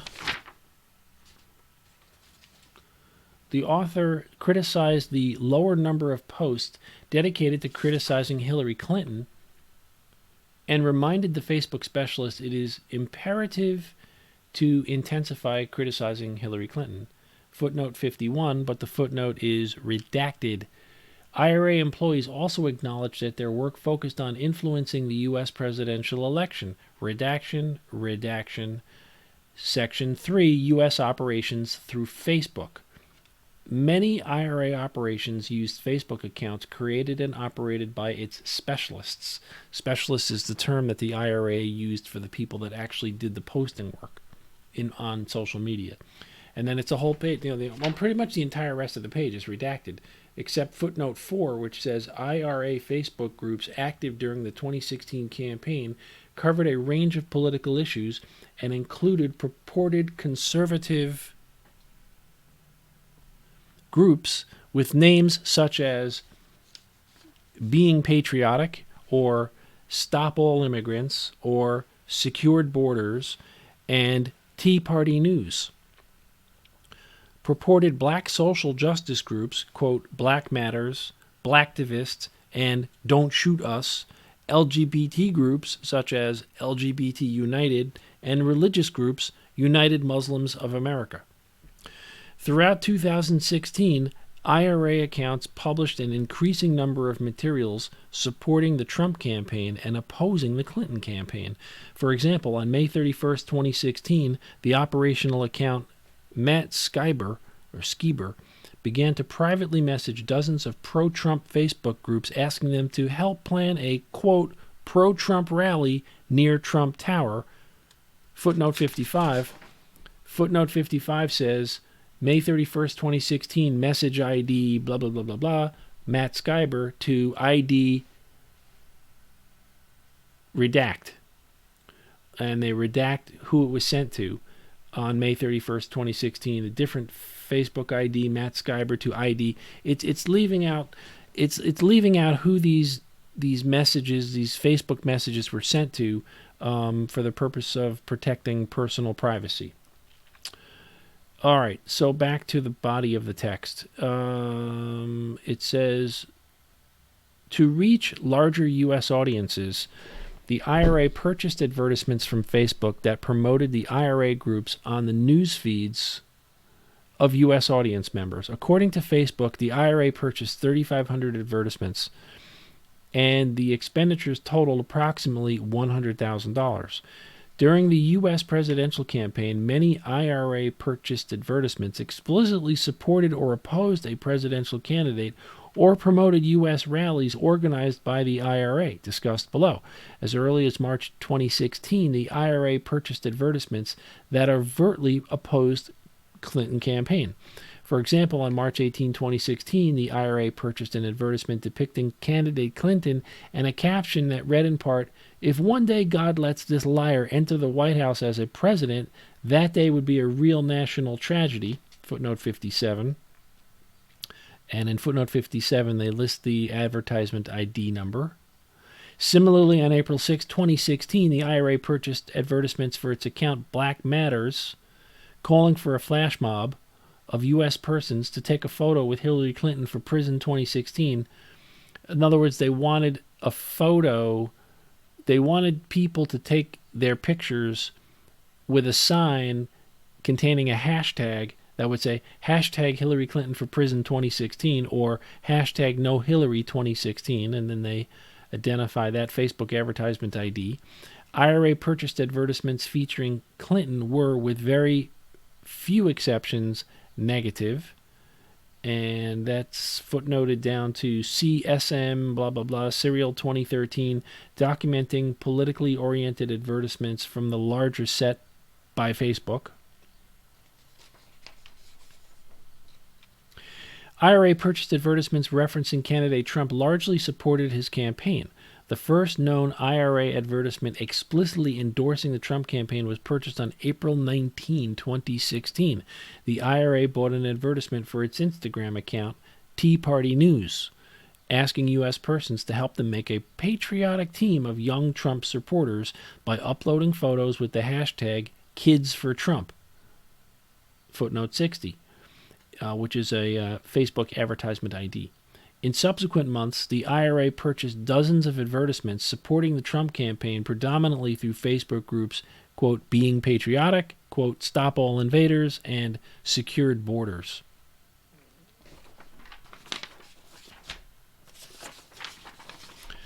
Collectively, the IRA's social media accounts reach tens of millions of U.S. persons.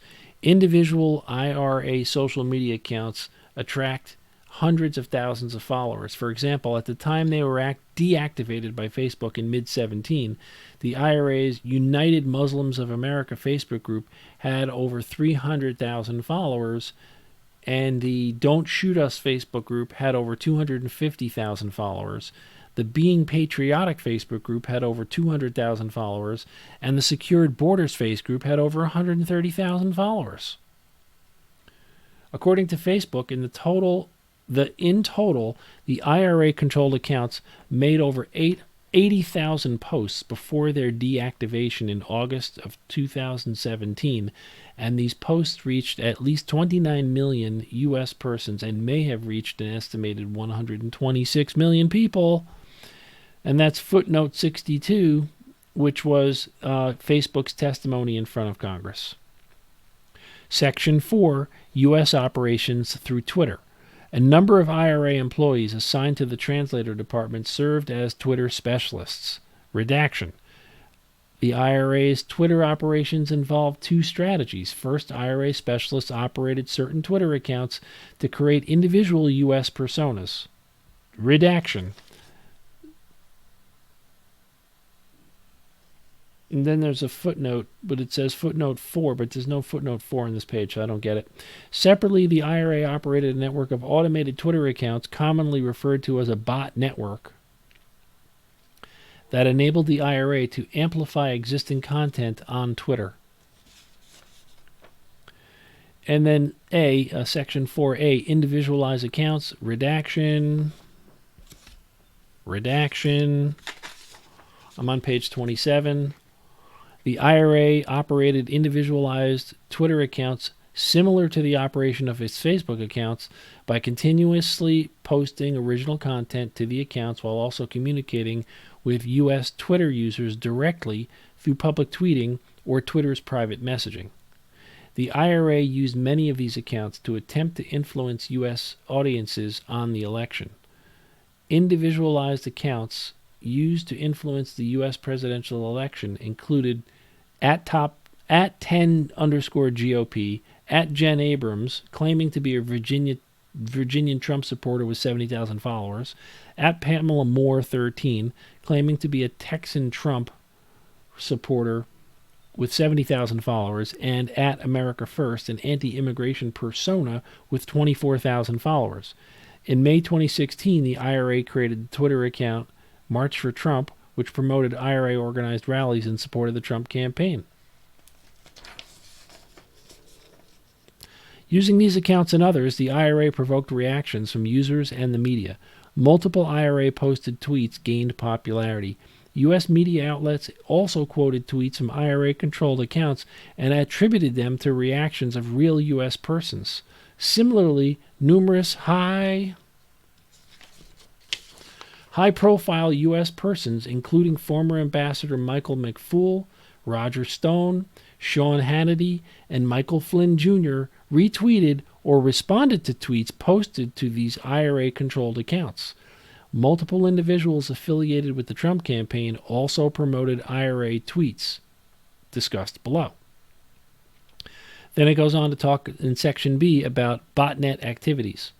And the first 3 paragraphs are redacted.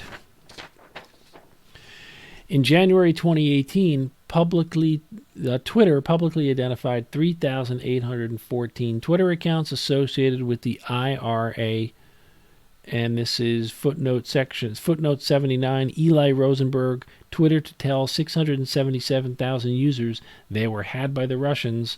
Some signs show the problem continues. Washington Post, January 19, 2019. Whew. In January, according to Twitter, in the 10 weeks before the 2016 U.S. presidential election, these accounts posted approximately 175,993 tweets, approximately 8.4% of which were election-related. Twitter also announced that it had notified approximately 1.4 million people who Twitter believed may have been in contact with the IRA-controlled account. U.S. operations involving political rallies. The IRA promoted political rallies inside the United States while posing as U.S. grassroots activists. First, the IRA used one of its pre-existing social media personas, Facebook groups and Twitter accounts, for example, to announce and promote the event. The IRA then sent a large number of direct messages to followers of its social media account, asking them to attend the event. From those who responded with interest in attending, the IRA then sought a U.S. person to serve as the event's coordinator. In most cases, the IRA account operator would tell the U.S. person that they personally could not attend the event due to some pre-existing conflict or because they were somewhere else in the United States. The IRA then further promoted the event by contacting U.S. media about the event and directing them to speak with the coordinator. After the event, the IRA posted videos and photographs of the event to the IRA's social media accounts. And one example of this was something called March for Trump, June 25, 2016, in a tweet, posting photos from a rally outside Trump Tower. The office identified dozens of U.S. rallies organized by the IRA. The earliest evidence of a rally was a Confederate rally in November 2015. And this is Instagram ID, Stand for Freedom, November 3rd, 2015. And then the post says, "Good evening, buds. Well, I am planning to organize a Confederate rally in Houston on the 14th of November, and I want more people to attend." The IRA continued to organize rallies even after the 2016 U.S. presidential election. The attendance at rallies varied. Some rallies appeared to have drawn few, if any, participants, while others drew hundreds. The reach and success of these rallies was closely monitored. And then there's a redaction.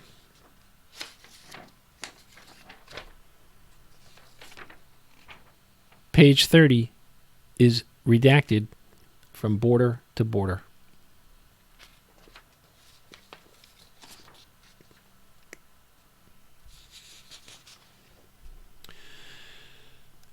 From June 2016 until the end of the presidential campaign, almost all of the U.S. rallies organized by the IRA focused on the U.S. election, often promoting the Trump campaign and opposing the Clinton campaign. Pro-Trump rallies included 3 in New York, a series of pro-Trump rallies in Florida in August 2016, and a series of pro-Trump rallies in October 2016 in Pennsylvania. The Florida rallies drew the attention of the Trump campaign, which posted about the Miami rally on candidate Trump's Facebook account, as discussed below. Footnote 86. The pro-Trump rallies were organized through multiple Facebook, Twitter, and email accounts, and then they cite the accounts beingpatriotic@gmail.com, March for Trump, @MarchForTrump. Rallies were organized in New York on June 25th, 2016, Florida on August 20, 2016, and Pennsylvania on October 2, 2016. These were pro-Trump rallies that were organized through multiple Facebook, Twitter, and email accounts, but they were not rallies organized by the campaign itself. Many of the same IRA employees who oversaw the IRA social media accounts also conducted the day-to-day recruiting for political rallies inside the United States, targeting and recruitment of U.S. persons. As early as 2014, the IRA instructed its employees to target U.S. persons who could be used to advance its operational goals. Initially, recruitment focused on U.S. persons who could amplify the content posted by the IRA. Redaction. IRA employees frequently used redaction for the purposes of it being describing an investigative technique. IRA employees frequently used Twitter, Facebook, and Instagram to contact and recruit U.S. persons who followed the group. The IRA recruited U.S. persons from across the political spectrum. For example, the IRA targeted the family of Redacted and a number of black social justice activists while posing as a grassroots group called Black Matters US. And that is also identified with Facebook advertisement IDs. In February 2017, the persona Black Fist, purporting to want to teach African Americans to protect themselves when contacted by law enforcement, hired a self-defense instructor in New York to offer classes sponsored by Black Fist. The IRA also recruited moderators of conservative social media groups to promote IRA-generated content. This is footnote 90 in a Facebook message using the identity Matt Skeeber to a specific ID that's been redacted, as well as recruited individuals to perform political acts such as walking around New York City dressed up as Santa Claus with a Trump mask. Then there's two redactions and then another redaction based on harm to ongoing matters. As the IRA's online audience became larger, the IRA tracked U.S. persons with whom they communicated and had successfully tasked with tasks ranging from organizing rallies to taking pictures with certain political messages.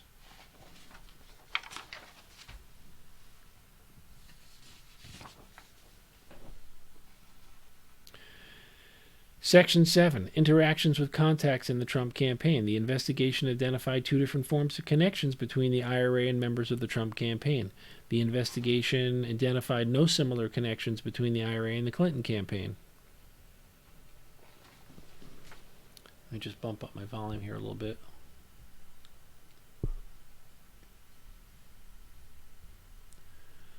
Whew, I think I need some more water.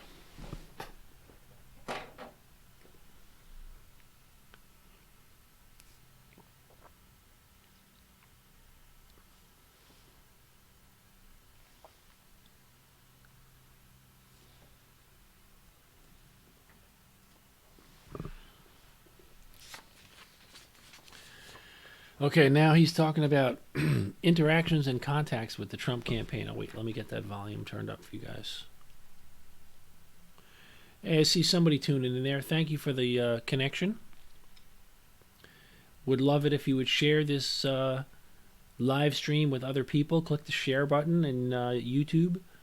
Also, subscribe to Red Blue Talk. That will make a big difference for me so I can keep doing this. I like to know that people are out there.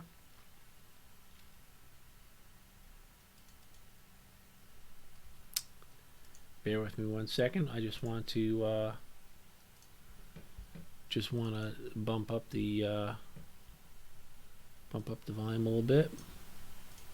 All right, that'll give me just a little bit more boost because my voice is wearing out here.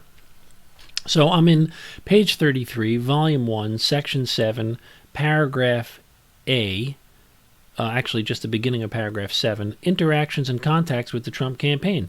The investigation identified 2 different forms of connections between the IRA and members of the Trump campaign. The investigation identified no similar connections between the IRA and the Clinton campaign. First, on multiple occasions, members and surrogates of the Trump campaign promoted, typically by linking, retweeting, or similar methods of reposting, pro-Trump or anti-Clinton content published by the IRA through IRA-controlled social media accounts. Additionally, in a few instances, IRA employees represented themselves as U.S. persons to communicate with members of the Trump campaign in an effort to seek assistance and coordination on IRA-organized political rallies inside the United States. Section A, Trump campaign promotion of IRA political materials. Among the U.S. leaders of public opinion targeted by the IRA were various members and surrogates of the Trump campaign. In total, Trump campaign affiliates promoted dozens of tweets, posts, and other political content created by the IRA. Again, IRA, I know not everybody's been listening since the beginning. IRA stands for Internet Research Agency, and it is the group that the Russians formed in order to generate a ton of fake information on social media. Yep. What do you need? Oh, okay. So Section A, Trump campaign promotion of IRA political materials. Among the U.S. leaders of public opinion, and they put that in quotes, targeted by the IRA were various members and surrogates of the Trump campaign. In total, Trump campaign affiliates promoted dozens of tweets, posts, and other political content created by the IRA. Posted from the IRA-controlled Twitter account @10GOP, were cited or retweeted by multiple Trump campaign officials and surrogates, including Donald Trump Jr. Let me read this again. Posts from the IRA-controlled Twitter account @10GOP were cited or retweeted by multiple Trump campaign officials and surrogates, including Donald Trump Jr.,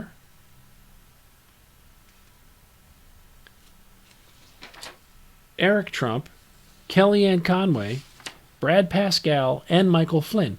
And for each one of those, they put a footnote, and the footnote says exactly what they tweeted. So Donald Trump Jr. retweeted, breaking thousands of names changed on voter rolls in Indiana. Breaking news, thousands of names changed on voter rolls in Indiana. Police investigating, #voter fraud, #drain the swamp. Then there was another Donald Trump Jr. tweet where he retweeted this IRA account tweet that said voter fraud by counting tens of thousands of ineligible Donald Trump retweeted a phony IRA account that said voter fraud, #voter fraud by counting tens of thousands of ineligible mail in Hillary votes being reported in Broward County, Florida. And then there was another one where he retweeted, this vet passed away last month before he could vote for Trump. Here he is in his MAGA hat. #voted, #election day. Trump Jr. retweeted additional @10GOP content subsequent to the election. Okay. In November 7th, 2016, a November 7th, 2016 post from IRA-controlled Twitter account @PamelaMoore13 was retweeted by Donald Trump Jr., and this is footnote 103. It retweeted a tweet that said, Detroit residents speak out against the failed policies of Obama, Hillary, and Democrats. On September 19, 2017, President Trump's personal account @RealDonaldTrump responded to a tweet from the IRA-controlled account @10GOP, the backup account of @10GOP. This one is spelled differently. It's 10_small g_0p. Okay, because the other one had already been deactivated. The tweet read, "We love you, Mr. President," and the president himself retweeted that. That was in September of 2017. IRA employees monitored the reaction of the Trump campaign and later Trump administration officials to their tweets. For example, on August 23, 2016, the IRA-controlled persona Matt Skiber Facebook account sent a message to a U.S. Tea Party activist writing that Mr. Trump posted about our event in Miami. This is great. The IRA employee included a screenshot of candidate Trump's Facebook account, which included a post about the August 20, 2016 political rallies, which were organized by the IRA.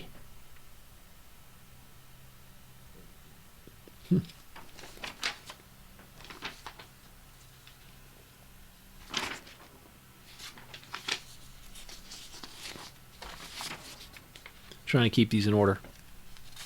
And there's a short redaction. And paragraph B says, contact with the Trump campaign officials in connection to rallies. Starting in June 2016, the IRA contacted different U.S. persons affiliated with the Trump campaign in an effort to coordinate pro-Trump IRA-organized rallies inside the United States. In all cases, the IRA contacted the campaign while claiming to be U.S. political activists working on behalf of a conservative grassroots organization. The IRA's contacts included requests for signs and other materials to use at rallies, as well as requests to promote the rallies and help coordinate logistics. While certain campaign volunteers agree to provide the requested support, for example, agreeing to set aside a number of signs, the investigation has not identified evidence that any Trump campaign official understood the requests were coming from foreign nationals. In sum, the investigation established that Russia interfered in the 2016 presidential election through the Active Measures social media campaign carried out by the IRA, an organization funded by Prigozhin and companies that he controlled. As explained further in Volume 1, Section VA Infra, the office concluded, and a grand jury has alleged, that Prigozhin, his companies, and IRA employees violated U.S. law through these operations, principally by undermining through deceptive acts the work of federal agencies charged with regulating foreign intelligence. Deceptive acts the work of federal agencies charged with regulating foreign influence in U.S. elections.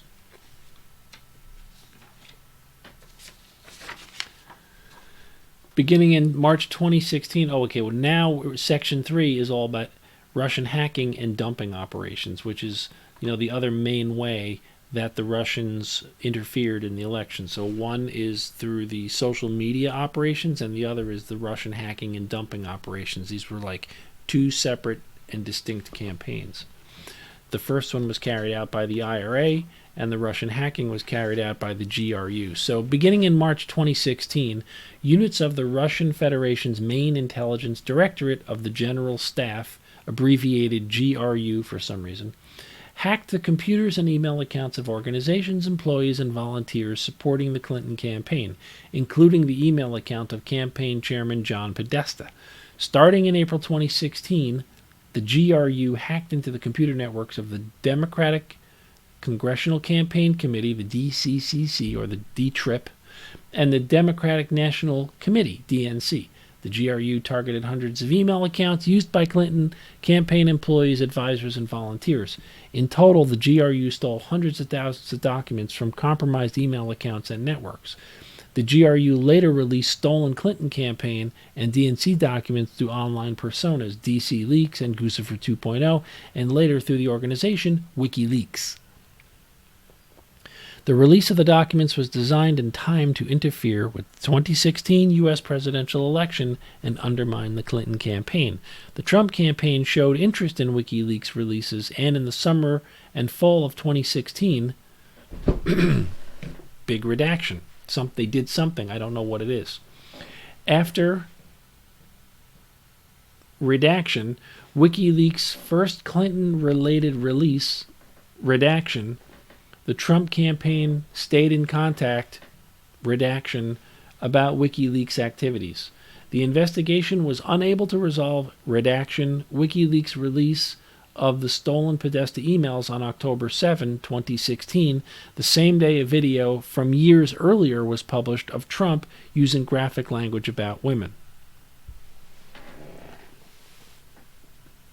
taking a break here, guys. Whew. This is a long thing. Whew. This is the longest live stream I've ever done.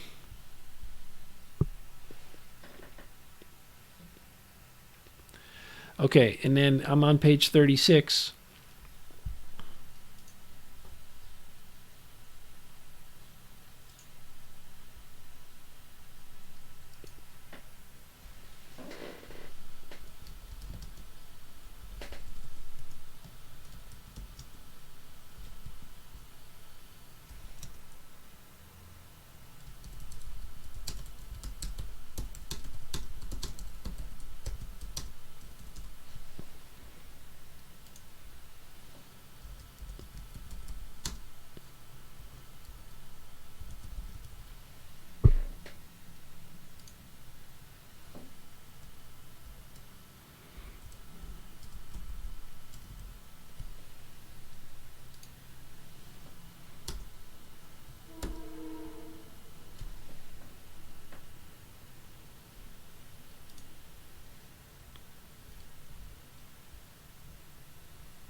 All right, here we go.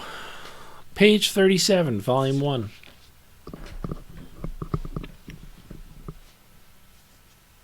I'm sorry, page 36. We're in section 3 on Russian hacking and dumping operations. And in section A, it begins by talking, subsection 1, it begins by talking about GRU units targeting the Clinton campaign. So just in case you haven't been watching the whole thing, the GRU is the Russian hacking operation. So there were two main components to this whole thing. One was a social media campaign, which was called the IRA, or the Internet Research Agency. And then there was the GRU, which was really running the Russian hacking and dumping operation, which is a totally different thing from social media. So the GRU is the abbreviation for the Russian Federation's main intelligence directorate of the General Staff. All right, let me get back to it. This is getting a little exhausting, but here we go.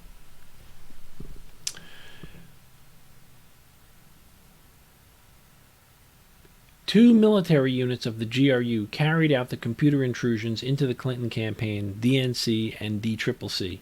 Military Units 26165 and 74455. Military Unit 26165 is a GRU cyber unit dedicated to targeting military, political, governmental, and non-governmental organizations outside of Russia, including in the United States. Then there's a footnote that says, separate from the Special Counsel Office's indictments of GRU officers in October 2018, a grand jury sitting in the Western District of Pennsylvania returned an indictment charging certain members of Unit 26165 with hacking the U.S. Anti-Doping Agency, the World Anti-Doping Agency, and other international sport associations, U.S. versus Alexei Sergeyevich Monterets. So these are well-known organizations. Okay, so what happened is the unit was subdivided into departments and different specialties. One department, for example, developed specialized malicious software, the malware, while the other department conducted large-scale spear phishing campaigns. A spear phishing email is designed to appear as though it originates from a trusted source and solicits information to enable the sender to gain access to an account or network, or causes the recipient to secure bitcoins used. What?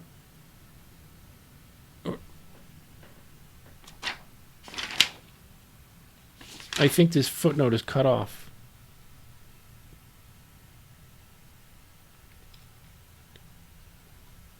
I'm a little confused because I think this footnote is. Anyway, what's explaining is basically what a spear phishing email is. A spear phishing email is an email that says, "Hey, Charlie, I'd like to log into your account. Can you just tell me the last 4 digits of your social security number?" And then, you give them information that they need in order to access something. That's a spear phishing email, and it appears to come from somebody that you know. So, for example, you might get a spear phishing email that comes from your boss, and it says, "Hey, can you please send me the status report?" Or they say attached is a status report, and the status report is actually malware. All right, so that's how that works. Okay, one department, for example, developed specialized malicious software, the malware, while another department conducted large-scale spear phishing campaigns. Redacted words, because it's an investigative technique. A Bitcoin mining operation to secure Bitcoins used to purchase computer infrastructure and used in hacking operations. And this is interesting. So the footnote says, Bitcoin mining consists of unlocking new Bitcoins by solving computational problems. And then there's a redaction. Somebody kept its newly mined coins in an account on the Bitcoin exchange platform cex.io. To make purchases, the GRU routed funds into other accounts through transactions designed to obscure the source of the funds. This is according to the Netishko indictment. Military Unit 74455 is related to a GRU unit with multiple departments that engaged in cyber operations. Unit 74455 assisted in the release of documents stolen by Unit 26165, the promotion of those releases, and the publication of anti-Clinton content on social media accounts operated by the GRU. Officers from Unit 74455 separately hacked computers belonging to state boards of elections, secretaries of state, and U.S. companies that supplied software and other technology related to the administration of U.S. elections. Beginning in March 2016, mid-March 16, Unit 26165 had primary responsibility for hacking the D-TRIP and DNC, as well as email accounts of individuals affiliated with the Clinton campaign. Unit 26165 used, and then there's a IT redaction to learn about investigative technique redaction, different Democratic websites, including Democrats.org, HillaryClinton.com, DNC.org, and DCCC.org. Investigative technique redaction began before the GRU had obtained any credentials or gained access to these networks, indicating that the later D-TRIP and DNC intrusions were not crimes of opportunity, but rather the result of targeting. Not sure what that means. GRU officers also sent hundreds of spear phishing emails to the work and personal email accounts of Clinton campaign employees and volunteers between March 10, 2016 and March 15, 2016. Unit 26165 appears to have sent approximately 90 spear phishing emails to email accounts at HillaryClinton.com. Starting in March 15, 2016, the GRU began targeting Google email accounts used by Clinton campaign employees, along with a smaller number of DNC.org email accounts. The GRU spear phishing operation enabled it to gain access to numerous email accounts of Clinton campaign employees and volunteers, including campaign chairman John Podesta, junior volunteers assigned to the Clinton campaign's advance team, informal Clinton campaign advisors, and a DNC employee. And that's the footnote there is redacted. GRU officers stole tens of thousands of emails from spear phishing victims, including various Clinton campaign-related communications. Section 2, intrusions into the DCCC and DNC networks. A, initial access. By no later than April 12, 2016, the GRU had gained access to the DCCC computer networks using the credentials stolen from a DCCC employee who had been successfully spearphished the week before. Over the ensuing weeks, the GRU traversed the network, identifying different computers connected to the DCCC network by stealing network access credentials along the way, including those of IT administrators with unrestricted access to the system. The GRU compromised approximately 29 different computers on the DCCC network. Approximately 6 days after first hacking into the DCCC network, on April 18, 2016, GRU officers gained access to the DNC network via a VPN connection between DTRIP and DNC networks. Between April 18-16 and June 8-16, Unit 26165 compromised more than 30 computers on the DNC network, including the DNC mail server and shared file server. The next section talks about implantation of malware on DCCC and DNC networks. All right. I've been on here for 2 hours and 20 minutes. I'm getting a little tired. I need to take a break. And let me know if this is valuable. And subscribe to Red Blue Talk, please. I want to keep doing this. And I shall return.